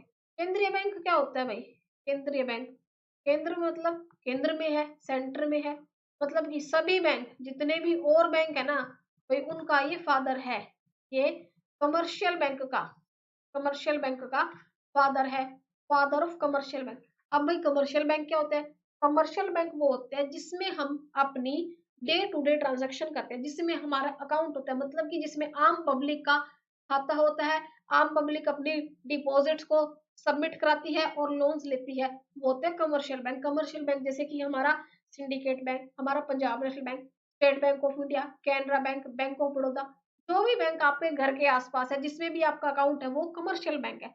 आरबीआई कभी भी लोगों की डिमांड डिपॉजिट को एक्सेप्ट नहीं करता। आपने कभी किसी से सुना है कि मेरा अकाउंट आरबीआई में है, होता ही नहीं है, क्योंकि आरबीआई तो भाई फादर है इनका कमर्शियल बैंक का। ठीक है, तो आरबीआई क्या है कमर्शियल बैंक, सेंट्रल बैंक है सॉरी, हमारा सेंट्रल बैंक है, केंद्रीय बैंक है और इस ये फादर है, मतलब कि इन सभी बैंक्स का कमर्शियल बैंक का ये फादर है। अब देखो आरबीआई क्या करता है, नोट्स को इश्यू करता है। मॉनिटरी पॉलिसी यानी कि जो हमारी मौद्रिक नीति है उसको केंद्रित करता है, उसको रेगुलेट करता है, नोट्स इश्यू करता है। हमारे जो मॉनिटरी पॉलिसी से रिलेटेड जो भी हमारी प्रॉब्लम्स हो जाती है उनको सॉल्व करते हैं। कमर्शियल बैंक यानी कि जो हमारे वाणिज्यिक बैंक है उनको कुछ प्रॉब्लम होती है उसको सॉल्व करता है। तो भाई ये सेंट्रल बैंक है और इन कमर्शियल बैंक का फादर है, इन सभी का एक पिता है। ठीक है, अब हमें ये पता चल गया। क्वेश्चन क्या है कि आरबीआई द्वारा जारी किया जाता है क्या, कौन से आरबीआई के द्वारा जारी किया जाता है कानूनी वैध मुद्रा। अब हम समझते हैं लीगल टेंडर मनी।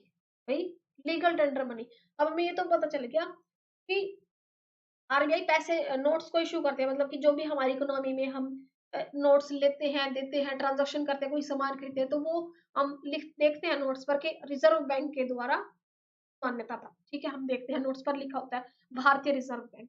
तो रिजर्व बैंक के द्वारा लिख दिया गया है, इशू किया गया है, जारी किया गया है। समझते हैं हम लीगल टेंडर मनी को, कानूनी वैध मुद्रा को। मतलब कि जो लीगली कानूनी रूप से जो मुद्रा स्वीकार्य है, जिसको आप लेने से मना नहीं कर सकते। मान लो आप किसी दुकान पे गए, आपने सामान खरीदा, आपने सामान के बदले उनको बोला कि चलो मैं आपको एफडी दे देता हूँ, मेरे पास ये चेक है, मैं आपको चेक देता हूँ। भाई उनकी मर्जी है, वो मना कर सकते हैं। लेकिन अगर आप उनको जो पेमेंट बनती है, अब वो कहते हैं कि आपको उनको 200 रुपए देने, आपने 200 रुपए का सामान लिया, आप 200 रुपए का नोट उनको दे देते हो, तो चुपचाप ले लेते हैं। तो वो पैसा जो स्वीकार्य है, कानूनी रूप से, वैधानिक रूप से जो स्वीकार्य है, वही हमारी लीगल टेंडर मनी है। आप उनको कहो कि मेरे पास ये शेयर पड़े हैं, अब ये शेयर ले लो, इनको इनको सेल कर देना, आपकी पेमेंट हो जाएगी। तो भाई वो मना कर सकता है, वो मना कर सकता है, क्योंकि उसके वो लीगल टेंडर मनी नहीं है, वो लीगल टेंडर मनी नहीं है। लेकिन अगर आप उसको पेमेंट कैश में देते हो तो वो मना नहीं कर सकता। तो लीगल टेंडर मनी वो होती है जो कानूनी रूप से, वैधानिक रूप से जो स्वीकार्य होती है, वही हमारी लीगल टेंडर मनी होती है। क्वेश्चन क्या पूछा हुआ है कि आरबीआई के द्वारा कौन सा जो इसमें से पॉइंट है वो आरबीआई के द्वारा जारी किया जाता है एक लीगल टेंडर मनी के रूप में। ठीक है, तो देखो सबसे पहले हम समझते हैं लीगल टेंडर क्या है। It is A form of money. Money की क्या है, एक मनी क्या है, मुद्रा, पैसा, पैसे की वो फॉर्म। ठीक है, पैसे की वो फॉर्म, वो एक टाइप जो कैन नॉट बी रिफ्यूज, जो उसको हम मना नहीं कर सकते, मना नहीं कर सकते any citizen at settlement of any kind of transaction. मतलब कि किसी लेन देन के बदले, किसी सेटलमेंट के बदले, जिसको हम मना नहीं कर सकते। जैसे कि लीगल टेंडर की बात हो रही है, लीगल टेंडर की बात हो रही है ना, वैधानिक मुद्रा, वैधानिक can't be refuse by any citizen in settlement. जैसे कि नोट्स हो गए, सिक्के हो गए, तो भाई कैश के फॉर्म में आप इजीली कर दो, वो मना ही नहीं करेंगे। Note legal tender can be refuse, इसको हम मना कर सकते हैं। जैसे कि हमारे फिक्स डिपॉजिट हो गई, एफडी हो गई, डिमांड डिपॉजिट हो गई। ठीक है, तो इसको हम मना कर सकते हैं। लेकिन बात किसकी कर रही है, क्वेश्चन किसका पूछा हुआ, लीगल टेंडर का। क्वेश्चन किसका पूछा हुआ, लीगल टेंडर का। अब क्या पूछा हुआ क्वेश्चन कि आरबीआई के द्वारा लीगल टेंडर के रूप में कार्य करता है, कार्य करता है, क्वेश्चन पॉजिटिव सेंस में करता है। अब हमें पता चल गया कि लीगल टेंडर क्या होता है, जो पैसे हम आराम से एक्सेप्ट करते हैं, जिसको हम मना नहीं कर सकते, एक्सेप्ट करने की फॉर्म में, जो कानूनी रूप से क्या है, वैधानिक रूप से मान्यता है, प्राप्त है, वो होते हैं हमारे legal tender. Can't be refuse any citizen on the settlement of transaction. जैसे कि नोट्स हो गए, आपको कोई पेमेंट देनी है, अब आप बस में जाओ, आप सफर कर रहे हो, आपको टिकट लेनी है, आप नोट दोगे। आजकल तो यूपीआई से भी ट्रांजेक्शन ले लेते हैं। ठीक है, कई लोग ले लेते हैं, कई कई बस में नहीं लेते यूपीआई से। लेकिन आप उनको यूँ थोड़ी कहोगे कि लो मैं अपने फोन से आपको शेयर शेयर कर देता हूँ, मेरे पास ये एफडी पड़ी है, या फिर आप मेरा ये सामान ले लो। ऐसा नहीं होता। तो लीगल टेंडर वो मनी होती है, वो मनी का फॉर्म है, वो मनी का पार्ट है, जिसको हम मना नहीं कर सकते, या कोई भी सिटीजन, कोई भी नागरिक किसी ट्रांजेक्शन के रूप में जिसको मना नहीं कर सकता, वो होती है हमारी लीगल टेंडर मनी। ठीक है, अब देखो legal tender money is the currency, वो करेंसी मस्ट बी एक्सेप्टेड, जो एक्सेप्टेड है यानी कि जो स्वीकार्य है, एक मीडियम ऑफ पेमेंट के रूप में, एक भुगतान के पेमेंट ऑफ के रूप में, जिससे हम अपने टैक्सेस को पे कर सकते हैं, अपने उधार के पे कर सकते हैं, जो हमने सामान खरीदा उसको पे कर सकते हैं। It is recognized by the government as official money. ये हमारी गवर्नमेंट के द्वारा रिकॉग्नाइज की गई है, मतलब कि इसको रिकॉग्नाइज किया गया है हमारी सरकार के द्वारा ऑफिशियल मनी के रूप में, ऑफिशियल मुद्रा के रूप में, सेटलमेंट के फाइनेंशियल ट्रांजैक्शन यानी कि जो हमारे वित्तीय लेन देन है इंडिया में उसके रूप में। ठीक है, तो जितने भी हमारे जो सिक्के हैं, अब हमारे पास 1 रुपए का सिक्का होता है, हमने 50 पैसे के भी सिक्के कई लोगों ने देखे हैं, कई लोगों ने नहीं देखे। ठीक है, तो जो सिक्के होते हैं, अब आपको एक बात ये पता होगी या नहीं होगी मुझे नहीं पता, लेकिन अगर आपको नहीं पता है तो मैं बता दूं, जितने भी हमारे जो सिक्के होते हैं, जैसे कि आप देख सकते हो यहाँ पर जितने भी सिक्के हैं, 1 रुपए का, 5 रुपए का, ये 2 रुपए का, 10 रुपए का, जितने भी सिक्के हैं, ये जितने भी सिक्के हैं, ये किसके द्वारा इशू किए जाते हैं? ये जारी किए जाते हैं भारत सरकार के द्वारा। ये जारी किए जाते हैं भारत सरकार के द्वारा, गवर्नमेंट ऑफ इंडिया के द्वारा। ये आरबीआई के द्वारा जारी नहीं किए जाते। पहली बात, currency notes of various denomination, यानी कि 1 रुपए के नोट को आप छोड़ दो, 1 रुपए के नोट को आप छोड़ दो, एक्सेप्ट, एक्सेप्ट का मतलब हटा दो, except the 1 rupee note issued by Reserve Bank of India. तो भी देखो, जो भी नोट जैसे कि 10 का, 20 का, 50 का, 100 का, 200 का, 500 का, ये सभी नोट रिजर्व बैंक के द्वारा जारी किया जाता है। लेकिन 1 रुपए का नोट और जो जितने भी छोटे सिक्के हैं वो आरबीआई जारी नहीं करता, वो जारी करता है हमारा भारत सरकार। देखो यहाँ पर भारत सरकार भी लिखा हुआ है। ठीक है, ये सिक्के, coins plus 1 rupee note, 1 rupee note, इनको कौन जारी करता है? Government of India, government of India.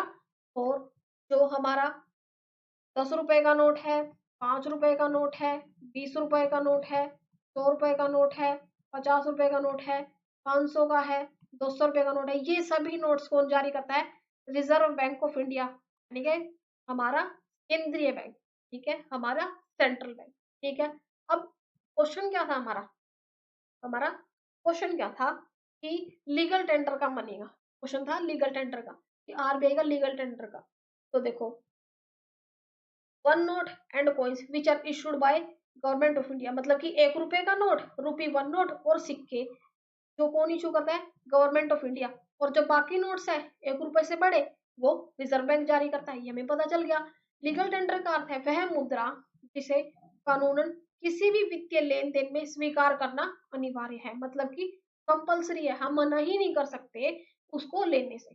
ठीक है, दूसरे शब्दों में ये वही मुद्रा है, मतलब कि इसको हम सिंपल फॉर्म में समझे, ये वही पैसा है जो ऋण का भुगतान करने के लिए स्वीकार करने से इनकार नहीं किया जाता। भाई मुझे आपको कोई पेमेंट देनी है, ठीक है, अब मैं कहूँ लो भाई आपकी ये पेमेंट है, मैं कैश के रूप में, करेंसी के रूप में आपको वो पेमेंट दे रही हूँ, तो भाई आप क्यों मना करोगे? तो ये क्या है? कानूनी रूप से स्वीकार्य है, इसको आप मना नहीं कर सकते। ठीक है, भारत में लीगल टेंडर मनी, अब हम भारत की बात करते हैं। भारत में सभी मूल्य वर्ग के करेंसी नोट, भारत में 2 रुपए के करेंसी नोट, उससे अधिक के, मतलब कि 2 रुपए का, 5 का, 10, 20, जो भी नोट्स है मैक्सिमम 500 का, ये सभी मूल्य वर्ग के नोट भारतीय रिजर्व बैंक के द्वारा, यानी कि आरबीआई के द्वारा जारी किए जाते हैं। ये सभी नोट लीगल टेंडर मनी है, ये सभी नोट लीगल टेंडर मनी है।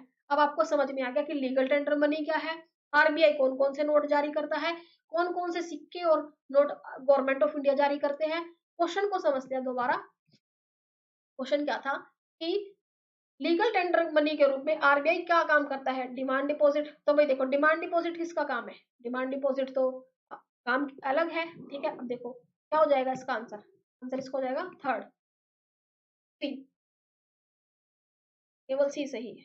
ठीक है, देखो डिमांड डिपॉजिट, अब हमें अपनी डिमांड, हमारे पास कुछ पैसे, हम पैसे लेके कहाँ जाएंगे? हम पैसे लेके बैंक में जाएंगे, हम आरबीआई के पास नहीं जाएंगे जमा करवाने, हम जाएंगे कमर्शियल बैंक।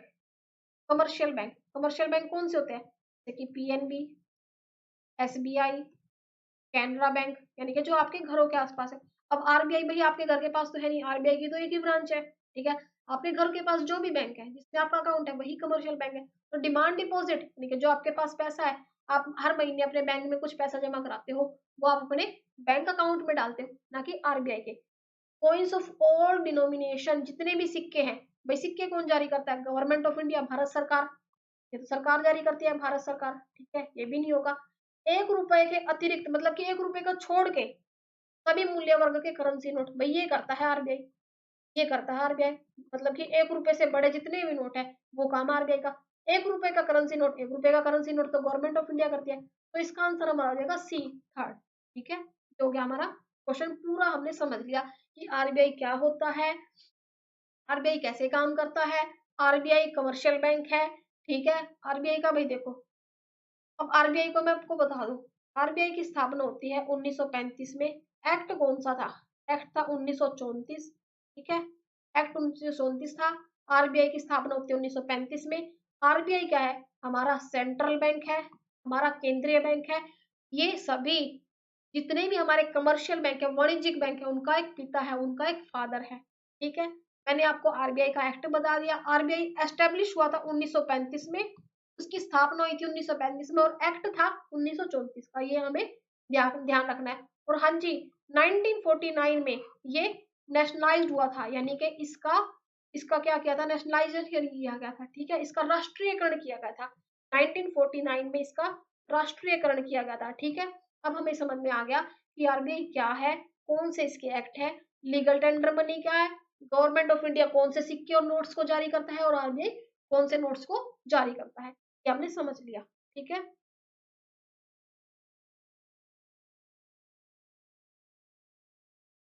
अब देखो भाई, ये है नेक्स्ट क्वेश्चन। भाई ये एक न्यूमेरिकल क्वेश्चन है। मैं आपको न्यूमेरिकल क्वेश्चन का बता दूं, चाहे आप पीजीटी के लिए प्रिपरेशन कर रहे हैं, चाहे आप पीजीटी के लिए इकोनॉमिक्स के लिए प्रिपरेशन कर रहे हैं, भाई अगर इस तरह का न्यूमेरिकल क्वेश्चन आपके पेपर में आता है, या आप कोई भी गवर्नमेंट जॉब का एग्जाम दे रहे हो, ठीक है, पीजीटी लेवल का, उसमें अगर इस तरह का क्वेश्चन आता है, और भाई आपका क्वेश्चन, ये क्वेश्चन इस तरह का क्वेश्चन पेपर की स्टार्टिंग में ही है, मतलब कि आपने अपना सब्जेक्टिव पार्ट खोला, 90 के बाद, 90 क्वेश्चन के बाद आपका सब्जेक्टिव पोर्शन शुरू हो जाता है, आपने ये पोर्शन खोला और क्वेश्चन स्टार्टिंग में ही आपको न्यूमेरिकल क्वेश्चन आ जाता है। भाई अगर आपको लग रहा है कि ये क्वेश्चन आपका टाइम कंज्यूम कर रहा है, इस क्वेश्चन में आपका टाइम वेस्ट जाएगा, तो भाई इस क्वेश्चन को अभी के लिए, उस टाइम के लिए छोड़ दो, स्टार मार्क कर दो, उसको सर्कल कर दो कि भाई मैं इसको बाद में देखूंगा या बाद में देखूंगी।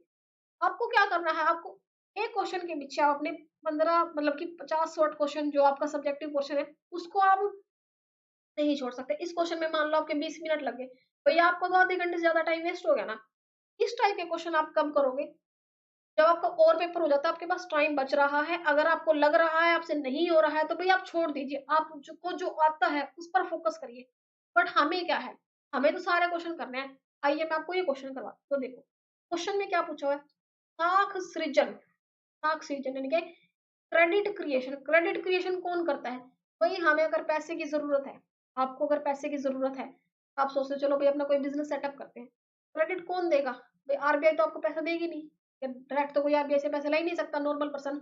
आप जाओगे कमर्शियल बैंक के पास, तो कमर्शियल बैंक ही क्रेडिट क्रिएट करते हैं, ठीक है। तो भाई क्या करते हैं कमर्शियल बैंक, वो कुछ पैसा ना अपने पास इमरजेंसी के रूप में रिजर्व करके रखते हैं, कि भाई मान लो एकदम कोई पर्सन अचानक से, कि उसने बैंक में पैसा डाला हुआ है, मान लो उसने 10 लाख रुपए डाले हुए हैं, अचानक से उसका रात को मूड बना कि कल सुबह मैं बैंक से जाऊंगा, अपने पैसे निकलवा के लेके आऊंगा, मुझे कुछ काम करना है।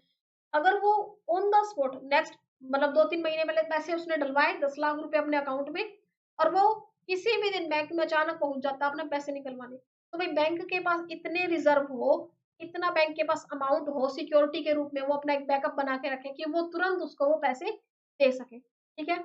इस तरह से कमर्शियल बैंक काम करते हैं। क्वेश्चन पूछा हुआ है, ये कुछ राउंड्स दिए हुए हैं, फर्स्ट सेकंड थर्ड फोर्थ। ये क्वेश्चन पूछा हुआ है कि ये लोन्स है, 80% लोन है, और 80% लोन पर उन्होंने 20% का रिजर्व बनाया हुआ है। इस 80% का ऋण है, और 20% का उसने आरक्षित अनुपात बनाया हुआ है, ठीक है। इस तरह से वो काम कर रहे हैं। अब देखो यहाँ पर क्या है, फर्स्ट राउंड में हम देखते हैं 1000 रुपए है, 80 रुपए, 800 रुपए उसने क्या किया, 1000 का 80%, 1000 का 80% कितना हो गया, 80% हो गया भाई 800। तो रिजर्व कितने का बनेगा? तो भाई देखो इस तरह से ये चल रहा है, ये जो मैंने सर्कल किए हुए हैं, स्क्वायर बनाए हुए हैं, इनको हमें फाइंड आउट करना है। ये जो मैंने स्क्वायर बनाए हुए हैं, फर्स्ट सेकंड थर्ड फोर्थ, इनको हमें फाइंड आउट करना है। तो देखो कैसे करेंगे, सबसे पहले हम क्वेश्चन को समझते हैं। ये क्वेश्चन कहता है कि बैंक ऋण देकर किस प्रकार क्रेडिट क्रिएट करते हैं। साख का मतलब होता है क्रेडिट, ठीक है। जमा एक निश्चित प्रतिशत, जिसे हम 20% वो क्या करता है, रिजर्व के रूप में रख रहा है, और 80% वो क्या कर रहा है, लोन दे रहा है। 80% तो वो लोन दे रहा है, मान लो बैंक के पास 100 रुपए है, ठीक है, 80 रुपए का तो उसने लोन दे दिया, 20 रुपए अपने पास रिजर्व के रूप में रख लिए, और अन्य और ये उधार अन्य बैंकों में नई जमा राशि बनता है और नए नए बैंक में ये अलग अलग जो ये क्या है नई नई जो उनकी अमाउंट है वो बनता जाता है और उससे क्या है अलग अलग लेवल पर वो जाते रहते हैं। इस तरह से उनकी प्रोसेस वो चलती है। ठीक है भाई, देखो हम बात करें फर्स्ट राउंड की। 1,000 रुपए थे, 20% उसने रिजर्व रखा। ठीक है, 80 तो उसके पास था, 80% रखा, 800 उसके लोन हो गए। ठीक है, और 20% बचा, 200 का उसने रिजर्व कर लिया। अब आ गए हम सेकंड राउंड में। ठीक है, सेकंड राउंड में आ गए हम। ठीक है, अब सेकंड राउंड में उसके पास 800 रुपए बचे। क्या? 800 रुपए बचे लोन के। Which is the loan amount from round one. Loan round one का जो 800 रुपए था लोन का उसके पास बचा, सेकंड राउंड में चले गए। अब इसका 80%, 80% निकालेंगे, 640 आ गया। ठीक है, 640 आ गया। अब इसका थर्ड राउंड का अमाउंट बनेगा, ये भी इसका it becomes the deposit in third round. अब ये थर्ड राउंड में डिपॉजिट में जाएगा क्योंकि थर्ड राउंड में उसको डिपॉजिट चाहिए यहाँ पर। ठीक है, क्योंकि देखो 800 रुपए उसने लोन के यहाँ दिए, अब 640 तो ये आ ही गया था, इन दोनों को जोड़ देंगे ये 800 हो जाएगा। अब ये अमाउंट यहाँ जाएगा, अब ये लोन का अमाउंट यहाँ जाएगा। ठीक है, इस तरह से 640 इधर आ गया। अब इसका 80-20 करेंगे, 20 कर देंगे, ये आ जाएगा 128, ये आ जाएगा 128, इधर आ जाएगा, यहाँ पर आ जाएगा 128। ठीक है, अब इसको आगे फर्दर सोल्व करेंगे, 200, 640, 640 और 120, इस तरीके से ये पूरा प्रोसेस चलेगा और इसका आंसर हमारा आ जाएगा थर्ड। इसकी जो करेक्ट जो फॉर्म है वो आ जाएगा हमारा थर्ड, 200, 640 और 640, 128, इस तरह से पूरी जो प्रोसेस है वो चलेगी। नेक्स्ट है क्वेश्चन, भारत में सितंबर 2023 तक कितने बैंक राष्ट्रीयकृत थे? तो भाई देखो, सबसे पहले हम समझते हैं राष्ट्रीयकरण क्या होता है। जब गवर्नमेंट बैंकों की मालिकाना हक, उनका स्वामित्व, उनको ओनरशिप अपने हाथ में ले लेती है, उसको हम कहते हैं राष्ट्रीयकरण बैंक। ठीक है, सबसे पहले जो बैंकों का नेशनलाइजेशन है वो श्रीमती इंदिरा गांधी जी ने किया था। ठीक है, अपने कार्यकाल के दौरान। तो क्वेश्चन ये है 2023 यानी कि अभी रिसेंट में सितंबर 2023 में भारत में कितने बैंक क्या है नेशनलाइज्ड है? तो भाई अगर हम रिसेंट की डेटा को देखें तो अभी तक हमारे देश में 2023 तक 12 बैंक क्या है नेशनलाइज्ड है। 12 बैंक क्या है नेशनलाइज्ड है। देखो सबसे पहले हम समझते हैं कि जो सार्वजनिक क्षेत्र के बैंक है इसका अर्थ है ऐसे बैंक जिनमें भारत सरकार की हिस्सेदारी 50% से ज्यादा है। मतलब कि मालिकाना हक हमारी जो गवर्नमेंट है, गवर्नमेंट ऑफ इंडिया का जो पूरा मतलब कि अपनी ये बैंक अपनी मनमानी नहीं कर सकते। ठीक है, ये बैंक सरकार के स्वामित्व में होते हैं, मतलब कि जो इन पे ओनरशिप होती है, मालिकाना हक होता है, वो सरकार का होता है और देश के नागरिकों को बैंकिंग सेवाएं प्रदान करते हैं और अपने काम करते हैं। ठीक है, मेजोरिटी किसके पास होती है? भारत सरकार के पास होती है क्योंकि 51% हिस्सेदारी भारत सरकार के पास है। ये क्या करते हैं? लाभ कमाने के साथ साथ देश की आर्थिक विकास और जन कल्याण को ये प्राथमिकता देते हैं। तो हमें पता चल गया कि पब्लिक सेक्टर बैंक क्या होते हैं।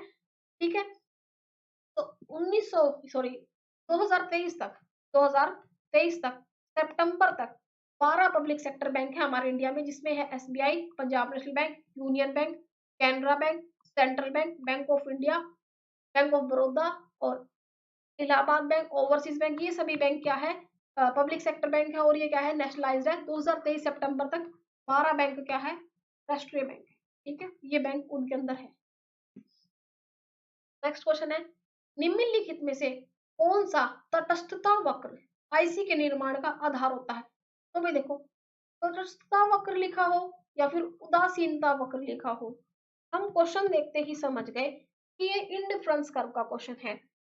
ये हम टॉपिक माइक्रो इकोनॉमिक्स में पढ़ते हैं जब हम डिमांड के बाद कंज्यूमर बिहेवियर में यूटिलिटी एनालिसिस करते हैं, उसमें हम उदासीनता वक्र इंडिफरेंस कर्व पढ़ते हैं। तो भाई देखो समझते हैं इंडिफरेंस कर्व को। क्वेश्चन में क्या पूछा हुआ है कि किस बेस पर, किसके आधार पर हम इंडिफरेंस कर्व का निर्माण करते हैं। क्वेश्चन पूछा हुआ है कि निम्नलिखित में से कौन सा तटस्थता वक्र यानी कि आईसी के निर्माण का आधार होता है, किस बेस पर हम आईसी को इंडिफरेंस कर्व को कंस्ट्रक्ट करते हैं, उसको बनाते हैं। तो भाई देखो सबसे पहले हम समझते हैं कि इंडिफरेंस कर्व क्या होता है। उदासीनता वक्र कह सकते हैं हम इसको, तटस्थता वक्र भी कह सकते हैं हिंदी में। ठीक है, an indifference curve represent combination of two goods, मतलब कि दो गुड्स का, किसकी बात कर रहे हैं हम? दो गुड्स की, दो वस्तुओं की, that provides a consumer with the same level of satisfaction और यूटिलिटी। मतलब कि वो दो गुड्स को जब वो दो गुड्स को अलग अलग लेवल्स पर यूज करता है, उनके क्या बनाता है वो कॉम्बिनेशन। कॉम्बिनेशन क्या होता है, संयोजन, ग्रुप बनाता है। ठीक है, दो दो दो गुड्स का वो यहाँ पर इस पॉइंट पर मुझे इतना सेटिस्फेक्शन मिल रहा है, इस पॉइंट्स पर मुझे इतना सेटिस्फेक्शन मिल रहा है। तो यहाँ पर क्या है, जब कंज्यूमर इंडिफरेंस करता है, कॉम्बिनेशन है दो गुड्स का, जो प्रोवाइड करता है कंज्यूमर को सेम लेवल ऑफ सेटिस्फेक्शन, मतलब कि हर एक लेवल जो उसका सेटिस्फेक्शन का है, हर एक कॉम्बिनेशन पर उसको सेम मिल रहा है। अब देखो यहाँ पर क्या है, ये फूड है, ये खाना है, और ये क्या है, कपड़े हैं। ठीक है, अब उसका ये फूड्स की हमें मतलब कि हमें क्या दिया, 1 2 3 4 5 6, और ये क्या है, क्लोथिंग के नंबर्स दिए हुए हैं, मतलब कि वो कॉम्बिनेशन बना रहा है। चलो ये फूड और क्लोथ का नहीं, हम यहाँ पर मैंगो लेते हैं और यहाँ पर हम एप्पल लेते हैं। ठीक है, हमने दो फ्रूट्स ले लिए, ठीक है। अब दो फ्रूट्स का वो कॉम्बिनेशन बनाएगा। अब वो यहाँ पर, ठीक है, उसने 12 मैंगो लिए और एक एप्पल लिया, मतलब कि 12 तो उसने मैंगो लिए और एक एप्पल लिया, कॉम्बिनेशन 1 बन गया। अब सेकंड कॉम्बिनेशन में, बी कॉम्बिनेशन में, अब उसने क्या किया, मैंगो तो उसने कर दिए कम, मैंगो उसने कर दिए 6, ठीक है, और एप्पल उसने कर दिया भाई कितने, एप्पल उसने कर दिया 2, एप्पल को उसने 2 कर दिया। अब यहाँ हम देखते हैं कि वो एक एक मैंगो, मतलब कि कुछ कुछ मैंगो कम करता जा रहा है और उतने ही उसी अमाउंट में वो एप्पल को बढ़ाता जा रहा है। अब सी कॉम्बिनेशन पर देखो भाई, उसने क्या किया, मैंगो को और कम कर दिया, मैंगो को वो 4 कर दिया और एप्पल को वो कितना कर दिया, सी कॉम्बिनेशन पर 3 कर दिया। मतलब कि अब धीरे धीरे वो मैंगो को कम कर रहा है और एप्पल को बढ़ाता जा रहा है। तो यहाँ पर ये जो पॉइंट्स बन रहे हैं अलग अलग लेवल पर, उसको क्या है, सेम लेवल ऑफ सेटिस्फेक्शन मिल रहा है। मतलब कि जैसे जैसे वो एक एक मैंगो को, थोड़े थोड़े मैंगो को कम करता जा रहा है और एप्पल को बढ़ाता जा रहा है, उसको उतना ही क्या है, सेटिस्फेक्शन मिल रही है, संतुष्टि मिल रही है उनको कंज्यूम करके। ठीक है, और लास्ट में डी पॉइंट पर क्या हो रहा है कि वो कितने मैंगो खा रहा है, वो 3 मैंगो ले रहा है और 4 उसने 4 उसने एप्पल ली, 3 मैंगो लिए, 4 उसने एप्पल ली। तो ये क्या है, अलग अलग पॉइंट्स है। जो हम इन पॉइंट्स को मिला देंगे तो ये हमारा इनडिफरेंस कर्व, आईसी कर्व आ जाता है। ठीक है, इनडिफरेंस कर्व, उदासीनता वक्र आ जाता है। तो ये क्या है, दो गुड्स का क्या है, कॉम्बिनेशन है, दो गुड्स ले लिए, उनका हमने क्या कर लिया, कॉम्बिनेशन बना लिया, उसको ये रिप्रेजेंट कर रहा है। और उनको क्या है, सेम लेवल पर जो क्या है, संतुष्टि मिल रही है, भाई अलग अलग हमने पॉइंट्स बना लिए। तो यही हमारा इनडिफरेंस कर्व है। अब क्वेश्चन क्या पूछा हुआ है, क्वेश्चन पूछा हुआ है किसके बेस पर, किसके आधार पर, कौन से आधार पर हम इसका निर्माण करते हैं। तो भाई देखो यहाँ पर क्या है, अब उसकी हमें देख लिया कि उसकी प्रेफरेंस है, भाई उसकी मर्जी है।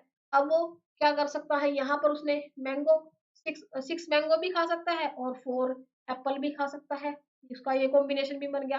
6 मैंगो भी खा सकता है, 4 एप्पल भी खा सकता है, 12 मैंगो भी खा सकता है, 1 एप्पल भी खा सकता है।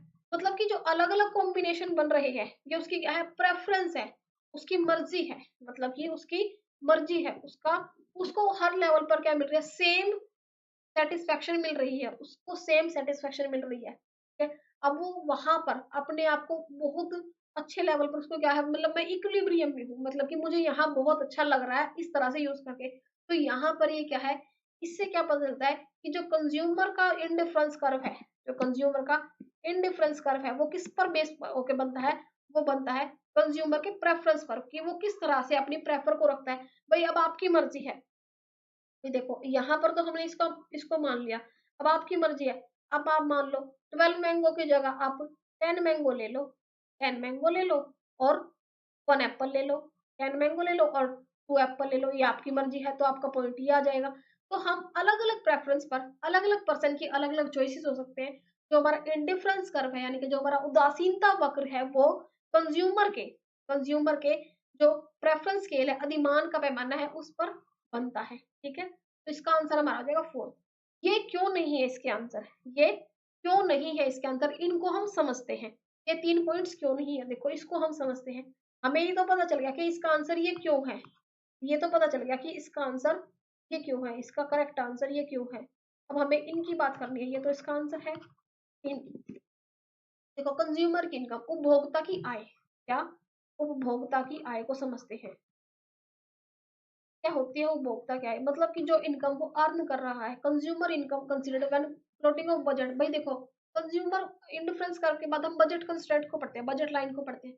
बजट क्या होता है? भाई बजट में हम अपने खर्चे का हिसाब लगाते हैं, हम अपनी इनकम का हिसाब लगाते हैं कि हम हमारी जो पैसे आएंगे, हमारी जो इनकम होगी उसको हम कहाँ कैसे खर्च करेंगे, किस तरह से उसको खर्च करेंगे, किस किस पैसे किस किस चीज को हम कितना लेंगे। जो हमारे इंडिफरेंस कर्व है, जो हमारा उदासीनता वक्र है, वो क्या करता है? इंडिफरेंस कर्व वो उपभोक्ता आय से प्रभावित नहीं होता। ये क्या करता है? प्रेफरेंस पर फोकस करता है। प्रेफरेंस पर, प्रेफरेंस का मतलब कि हम किस चीज को कितनी प्रायोरिटी दे रहे हैं, नॉट ऑन परचेजिंग एबिलिटी, मतलब कि परचेज क्या कर रहे हैं, कितना कर रहे हैं, इससे नहीं ये प्रभावित होता। तो कंज्यूमर इनकम इसका पॉइंट नहीं होगा।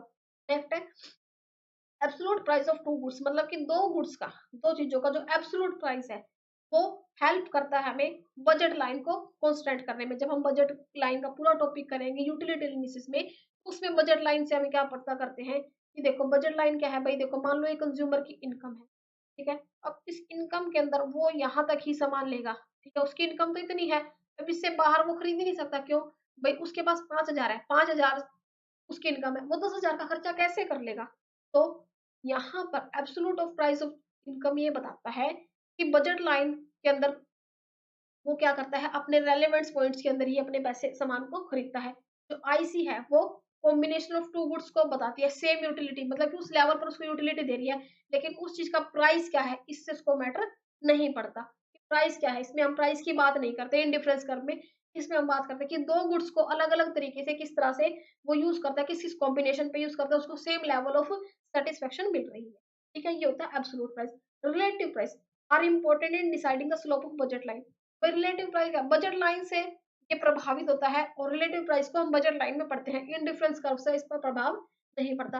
तो इसका हमारा सही आंसर हो जाएगा कंज्यूमर प्रेफरेंस के। तो देखो, indifference curve based on consumers preference, ये किस पर बेस्ड है, किस पर आधारित है? कंज्यूमर की प्रेफरेंस पर, कंज्यूमर की चॉइसेस पर, कंज्यूमर की चॉइस यानी कि उसके चुनाव पर, किस तरह से वो चीजों को चुनता है, किस तरह वो चीजों को सिलेक्ट करता है, चूज करता है। इट रिप्रेजेंट वेरियस कॉम्बिनेशन, मतलब कि अलग अलग कॉम्बिनेशन, अलग अलग किस तरह से वो पॉइंट्स बनाएगा कि मान लो उसकी मर्जी है वो 4 मैंगो खा ले, 2 एप्पल खा ले, 6 मैंगो खा ले, 1 एप्पल खा ले, वो उसकी मर्जी है, वो कंज्यूमर है, उसको दो गुड्स के पास सिर्फ दो ही गुड्स है। उन दो गुड्स को वो किस तरह से अपने आप से सेटिस्फेक्शन लेता है, वो उसकी मर्जी है। Thus, consumers preference is fundamental concept of constructing IC। तो कंज्यूमर की जो प्रेफरेंस है, उसका जो अधिमान का पैमाना, उसकी जो चॉइस करने का पैमाना है, उसी के बेस पर ही हम उदासीनता वक्र या तटस्थता वक्र को बनाते हैं। ठीक है, इसका आंसर हमारा फोर्थ हो जाएगा। नेक्स्ट क्वेश्चन है हमारा, ये देखो भाई क्वेश्चन क्या पूछा हुआ है, एक वस्तु के कई उपयोग होने की दशा में उसकी मांग की लोच कैसी होगी? तो भाई देखो, क्वेश्चन देखते ही हम समझ गए कि भाई माइक्रो का क्वेश्चन है, माइक्रो इकोनॉमिक्स का क्वेश्चन। ठीक है, सबसे पहला हम टॉपिक करते हैं माइक्रो इकोनॉमिक्स में डिमांड एनालिसिस का। ठीक है, डिमांड एनालिसिस का ये क्वेश्चन है, बिल्कुल बेसिक क्वेश्चन है। क्वेश्चन में हम समझते हैं लोच क्या होती है, इलास्टिसिटी क्या होती है। भाई देखो, आप सभी ने बचपन में रबड़ देखा होगा। रबड़ जो बच्चे अ, हम किसी चीज को बांधने के लिए यूज करते हैं, कोई पैकेट को बंद करने के लिए यूज करते हैं, उसमें कितनी इलास्टिसिटी होती है, कितनी उसमें लोचशीलता होती है। जितना हम उसको खींचेंगे उतना वो आगे आगे बढ़ता जाएगा। एक टाइम ऐसा होगा कि आएगा कि वो खींचना बंद हो जाएगा। ठीक है, हमने देखा होगा। तो यहाँ क्वेश्चन पूछा हुआ कि किसी वस्तु के कई उपयोग क्या होता है, कोई चीज है उसके हम मल्टीपल यूज कर सकते हैं। ठीक है, वही कई उपयोग होने की दशा में उसकी इलास्टिसिटी कैसी होगी। भाई हम एक चीज है, मान लो कोई दूध है, ठीक है, अब एक दूध का पैकेट लाए, उससे आप खीर भी बना सकते हो। ठीक है, उसकी आप दही भी बना सकते हो, उससे आप और भी कुछ कर सकते हो। ठीक है, तो उस चीज के क्या है, मल्टीपल यूज हो गए। ठीक है, चीनी से आप चाय भी बना सकते हो। ठीक है, चीनी से आप कुछ भी बना सकते हो, जो भी आपको ठीक लगे, हलवा भी बना सकते हो, खीर भी बना सकते हो। ठीक है, किसी चीज के जब हम बहुत सारे यूज कर लेते हैं, उस कंडीशन में उस चीज की जो इलास्टिसिटी है, उसकी लोच है, वो क्या होगी। ठीक है, डिमांड एनालिसिस के अंदर हम इसकी इलास्टिसिटी पढ़ते हैं। तो यहाँ पर क्वेश्चन पूछा हो कि मल्टीपल यूज, जब बहुत सारे उसके यूज होते हैं तो उसकी इलास्टिसिटी कैसी होगी। तो भी देखो, यहाँ पर जब किसी चीज के मल्टीपल यूज होते हैं, बहुत सारे उपयोग होते हैं, कोई उपयोग हो, तो कीमत में वृद्धि से इसकी मांग में भारी गिरावट आती है। कीमत में वृद्धि से इसकी मांग में भारी गिरावट आती है, मतलब जब उस चीज के प्राइस इंक्रीज कर जाएंगे तो उसकी डिमांड गिर जाएगी। ठीक है, क्वेश्चन ये कह रहा है क्योंकि लोग कम आवश्यक उपयोग को बंद कर देंगे। अब भी देखो, अब मान लो बहुत कोई कोई चीज है, ठीक है, अब कोई चीज है, मान लो कि आपको चीनी की बात करें, चीनी की बात करें, चीनी हो गई महंगी, चीनी हो गई महंगी, लेकिन फिर भी अब चीनी के हम मल्टीपल यूज कर रहे हैं, चीनी से हम कुछ बना, मतलब हम चूरमा बना रहे हैं, हलवा बना रहे हैं, ये बना रहे हैं, वो बना रहे हैं, कुछ भी बना रहे हैं, ठीक है, चाय में यूज करते हैं हम। अब चीनी के प्राइस हो गए ज्यादा, ठीक है, अब हम क्या करेंगे, कम लेनी शुरू कर देंगे, डिमांड कम कम लेंगे, डिमांड कम हो जाएगी, सिर्फ हम क्या करेंगे, सिर्फ उससे हम चाय ही बनाएंगे, सिर्फ उससे हम चाय ही बनाएंगे। इसके जब हम मल्टीपल यूज कर रहे थे वो हम कम कर देंगे। मांग कीमत के प्रति अधिक संवेदनशील होती है, तो जो हमारी डिमांड है वो ज्यादा सेंसिटिव होती है, तो इससे क्या होगा, जो लोच है, जो उसकी इलास्टिसिटी है वो ग्रेटर देन 1 होती है, तो जो ऐसे कंडीशंस में जो इसकी इलास्टिसिटी है वो ग्रेटर देन 1 होती है, वो ग्रेटर देन 1 होती है, ठीक है भाई, तो इसका आंसर आ जाएगा फर्स्ट। ठीक है, अब हम बात करते हैं इसके और ऑप्शंस की, ठीक है, अब हम बात करते हैं elasticity is less than 1, elasticity is less than 1 यानी कि इनलास्टिक डिमांड, जिसको हम अलोचशील मांग कहते हैं। ये क्या होते हैं, यदि किसी वस्तु की अत्यावश्यक हो, यदि कोई वस्तु अत्यावश्यक हो, उसका विकल्प आसानी से ना हो, मतलब कि वो चीज हमारे लिए बहुत जरूरी है और उसका कोई ऑप्शन नहीं है, तो कीमत बढ़ने पर भी उसकी मांग बहुत अधिक नहीं बदलती।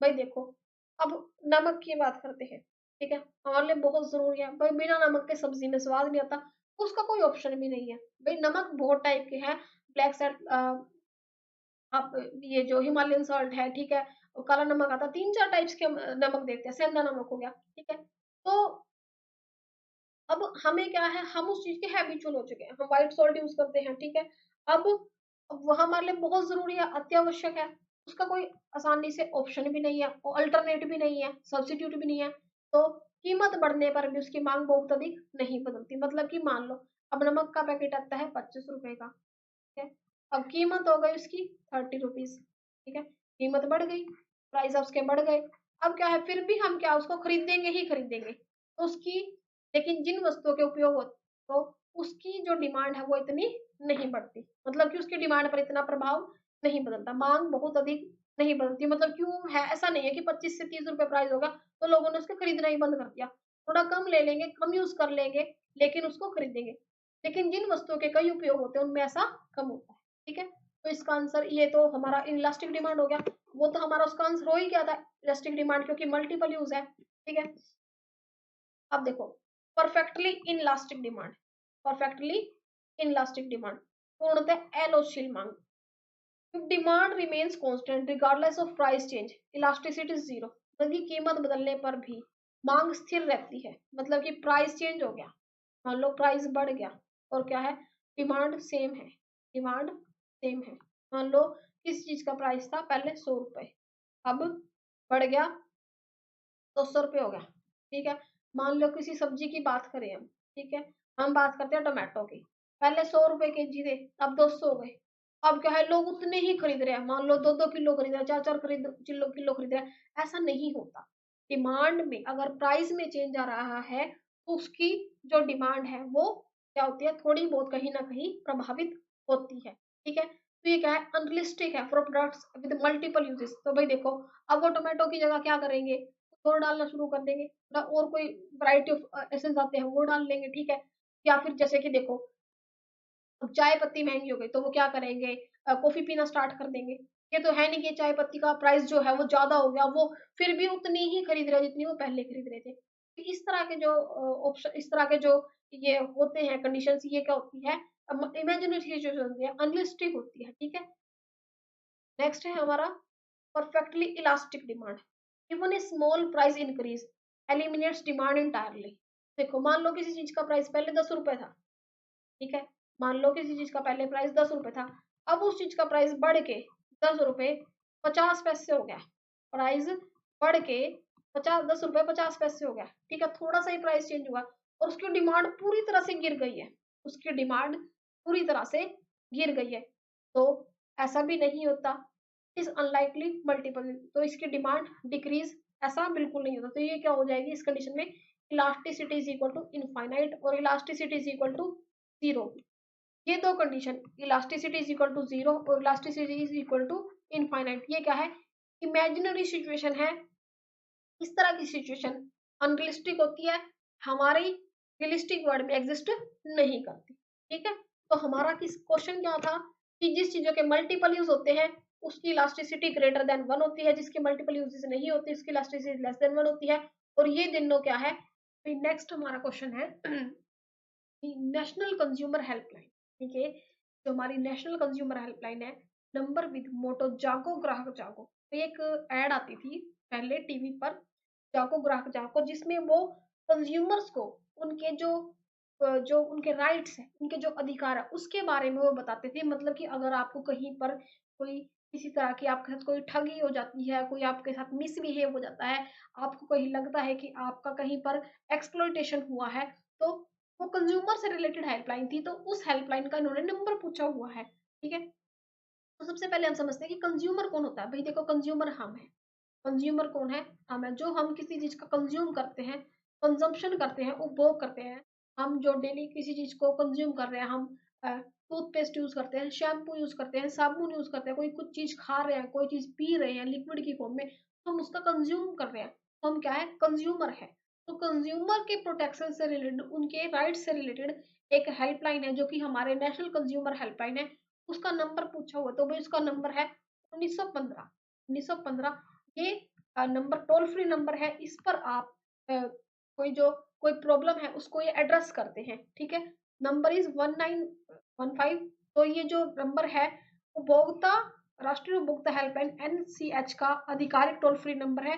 यह जागो ग्राहक जागो की जो हेडलाइन है वाक्य से जुड़ा है, ये उपभोक्ताओं की शिकायत और समस्याओं का समाधान करता है। तो आंसर क्या हो जाएगा हमारा? 1915, ये करेक्ट आंसर है। नेक्स्ट क्वेश्चन है हमारा, भी देखते हैं।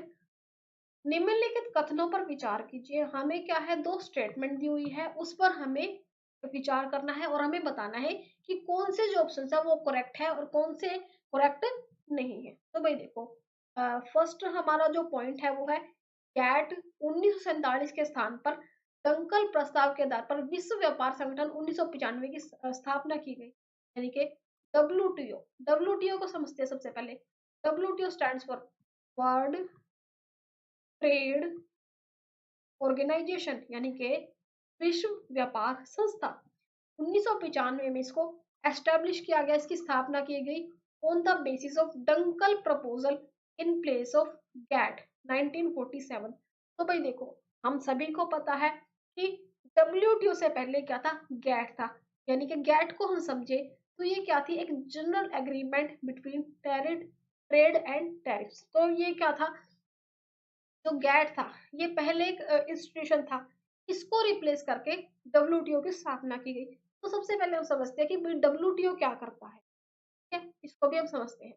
तो दूसरा पॉइंट हमें दिया हुआ है, WTO has been establishment on the basis of international treaty approved by the parliament member of the country।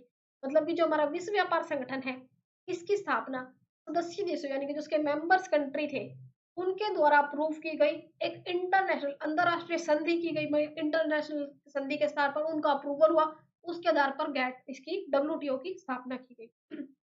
ठीक है भाई, तो भाई देखो, सबसे पहले हम समझते हैं कि डब्ल्यूटीओ क्या है। डब्ल्यूटीओ क्या है? वर्ल्ड ट्रेड ऑर्गेनाइजेशन है, क्या हमें पता चल गया। ये क्या है? ट्रेड नेगोशिएशन, यानी कि जो व्यापार से संबंधित जो भी नेगोशिएशन होते हैं, उनमें जो कोई किसी भी तरह के उनके जो विचार विमर्श होते हैं, कोई डिस्प्यूट, कोई लड़ाई झगड़ा, उनसे रिलेटेड ये कामों को हैंडल करता है, उनको ये मॉनिटरिंग करता है। ठीक है, ये क्या है? टेक्निकल असिस्टेंट प्रोवाइड करता है, ट्रेनिंग करता है डेवलपिंग कंट्रीज को, कोऑपरेट करता है इंटरनेशनल ऑर्गेनाइजेशंस को, और ट्रेड एग्रीमेंट यानी कि व्यापार से संबंधित जो भी उनके समझौते हैं उनकी ये देख रेख करता है, और टैरिफ रिड्यूस कैसे करने हैं, फ्री फ्लो कैसे करना है, इसके बारे में वो उनको सलाह देता है। क्या ये इसके काम हो गए? अब देखो, बात करते हैं काम की। तो भी देखो 1947 में कैट के स्थान पर डंकल प्रस्ताव, मतलब कि एक प्रस्ताव होता है क्या जिसका नाम है डंकल, उसके बेस पर ही जो हमारा वर्ल्ड ट्रेड ऑर्गेनाइजेशन है, डब्ल्यूटीओ है, 1995 में इसको स्थापना की गई। ठीक है, तो भाई देखो क्या है, ये स्टेटमेंट बिल्कुल ठीक है, समझते हैं इसको। यानी कि जो हमारा डब्ल्यूटीओ है, वास्तव में रियलिटी में क्या हुआ था? 1995 में जब गैट को रिप्लेस किया गया, गैट की फुल फॉर्म क्या है? General agreement between trade and tariff. GATT के उत्तराधिकारी के रूप में इसको स्थापित किया गया, जो 1947 में स्थापित हुआ था, मतलब कि 1947 में उरुग्वे राउंड हुआ था, उसके आधार पर गैट स्थापित हुआ। गैट में वार्ताओं में उरुग्वे दौर, यानी कि जो उरुग्वे दौर हुआ था उस टाइम पर 1986 और 94 के दौरान, उसमें डब्ल्यूटीओ का क्या करते हैं, ये फॉर्मेशन करते हैं। इस दौर के मतलब जब ये लास्ट प्रोसेस पर आते हैं, तो उस प्रोसेस में एक आर्थर डंकल के नाम के एक पर्सन थे, ठीक है। आर्थर डंकल के नाम पर डंकल ड्राफ्ट इसमें शामिल किया गया, जो उस समय गैट के, मतलब कि गैट के क्या थे, महानिदेशक थे, उसके डायरेक्टर थे, क्या थे, डायरेक्टर थे कौन, आर्थर डंकल। आर्थर डंकल क्या थे, उस टाइम पर उरुग्वे राउंड हुआ था 1986-94 के दौरान। उरुग्वे राउंड में गैट पर विचार किया गया, किसको रिप्लेस करेंगे। आर्थर डंकल उस टाइम पर क्या थे, उस टाइम पर वो इसके डायरेक्टर थे, उन्हीं के नाम पर डंकल प्रस्ताव किया गया। और इसी, ये जो ड्राफ्ट है इसी समझौते का, इसी एग्रीमेंट का एक पार्ट था। और इसके 1995 में क्या आता है, 1995 में डब्ल्यूटीओ आता है, जो गैट को रिप्लेस करता है। ठीक है भाई, ये स्टेटमेंट हुई हमारी करेक्ट। सेकंड स्टेटमेंट की बात करते हैं। विश्व व्यापार संगठन यानी कि डब्ल्यूटीओ, क्यों, डब्ल्यूटीओ की स्थापना सदस्य देशों यानी कि जो उसके मेंबर्स कंट्री थे, इस संसदों द्वारा अनुमोदित, जिनको भी उन्होंने सेट किया था, अंतरराष्ट्रीय यानी कि इंटरनेशनल ट्रीटी, एक संधि के आधार पर की गई। तो ये स्टेटमेंट भी बिल्कुल ठीक है भाई। देखो क्या होता है उस टाइम पर, डब्ल्यूटीओ यानी कि जो हमारा वर्ल्ड ट्रेड ऑर्गेनाइजेशन है, ये क्या है, इंटरनेशनल ट्रीटी है भाई, सभी देशों के साथ समझौता हुआ है, मार्केट समझौता होता है, ठीक है। क्या होता है, मार्केट समझौते के आधार पर ये स्थापित होता है। इस पर 94 में, 1994 में क्या होता है, मोरक्को के, मोरक्को एक देश है, वहां के मार्केश में यहाँ पर क्या किए गए, साइन किए गए, ठीक है, इस समझौते पर। इस समझौते को लागू करने के बाद सभी देशों की सदस्यता एवं निकायों का अनुमोदन की आवश्यकता थी, और उन्होंने एग्रीमेंट दे दिया, इसके आधार पर इसकी स्थापना की गई। ठीक है, तो ये दोनों स्टेटमेंट करेक्ट है, दोनों स्टेटमेंट करेक्ट है। तो इसका आंसर हमारा हो जाएगा थर्ड, इसका आंसर हमारा हो जाएगा थर्ड। ठीक है भाई, हमने आपको बता दिया, मैंने आपको बता दिया कि गैट कब एस्टेब्लिश हुआ। गैट 1995 में एस्टेब्लिश होता है। गैट ने किसको रिप्लेस किया, गैट ने, सॉरी, डब्ल्यूटीओ ने किसको रिप्लेस किया 1995 में। डब्ल्यूटीओ कब आता है, 1995 में आता है। किसको रिप्लेस किया, गैट को, गैट को कर दिया इन्होंने खत्म, और गैट को कर दिया खत्म, डब्ल्यूटीओ को उन्होंने लागू कर दिया। ठीक है, ये हमें पता चल गई। ठीक है, डंकल प्रस्ताव आता है। आर्थर डंकल कौन थे, आर्थर डंकल डायरेक्टर थे किसके, गैट के। उनके नाम पर एग्रीमेंट होता है, उनके नाम पर एग्रीमेंट होता है, जिसको हम डंकल प्रपोजल कहते हैं। ठीक है, 1947 में गैट को स्टार्ट होता है, और 1995 में डब्ल्यूटीओ को रिप्लेस कर देता है। ये स्टेटमेंट ओके है, बिल्कुल करेक्ट है। सेकंड स्टेटमेंट की एस्टेब्लिश होता है ये इंटरनेशनल ट्रीटी, मतलब कि अंतरराष्ट्रीय स्तर पर एक संधि होती है, बहुत सारे देशों के जो मेंबर्स है पार्लियामेंट के, वो इसको अप्रूव करते हैं। और ये करेक्ट स्टेटमेंट भी बिल्कुल ठीक है, क्योंकि मोरक्को में मार्केट सम्मेलन होता है, उसमें ये अप्रूवल मिलता है, और ये एग्रीमेंट रिक्वायर होता है, इसी के लिए ये अप्रूवल हो जाता है, और सभी इसको अप्रूव कर देते हैं। ठीक है, ये स्टेटमेंट भी हमारी करेक्ट हो जाती है। तो हमारी दोनों स्टेटमेंट करेक्ट है। अब हमें ये भी पता चल गया कि गैट क्या करता है, जो ट्रेड है यानी कि जो व्यापार से संबंधित जो भी हमें दिक्कतें हैं, समस्याएं हैं, उसको हमारा समाधान करता है। व्यापार से संबंधित जो भी दो देश है, मान लो ये कंट्री ए है, ये कंट्री है, ये दोनों आपस में ट्रेड कर रहे हैं, ठीक है, आपस में इनमें कोई डिस्प्यूट हो गया, इनमें कोई व्यापार से लेके इंपोर्ट एक्सपोर्ट से लेके कोई बहस हो गई, कोई कहासुनी हो गई, तो उसको ये देखता है, उसके बीच में ये काम करता है। ठीक है, ये डब्ल्यूटीओ का काम है। तो क्वेश्चन हमारा ये होता है कंप्लीट। तो ये हमने 2023 के 2023 के जो एस्टेट टीजीटी के 2023 एस्टेट के टीजीटी के इकोनॉमिक्स के जितने भी हमारे क्वेश्चन आए हुए थे, इकोनॉमिक्स के जितने भी हमारे क्वेश्चन आए हुए थे पेपर में, सभी को हमने डिटेल में एक्सप्लेन किया। आई होप आपको ये क्लास अच्छी लगी होगी। आप कमेंट सेक्शन में जरूर बताइएगा आपको ये क्लास कैसी लगी। नेक्स्ट क्लास में हम एस्टेट टीजीटी का 2022 का पेपर सोल्व करेंगे, इकोनॉमिक्स पार्ट का, उसको भी हम जल्दी ही आपके लिए लेके आएंगे। और आपको ये क्लास कैसी लगी आप जरूर बताइएगा। मिलते हैं नेक्स्ट क्लास में। और भाई चैनल पर न्यू हो तो चैनल को सब्सक्राइब कर लेना, वीडियो पसंद आए तो लाइक कर देना। Thank you so much.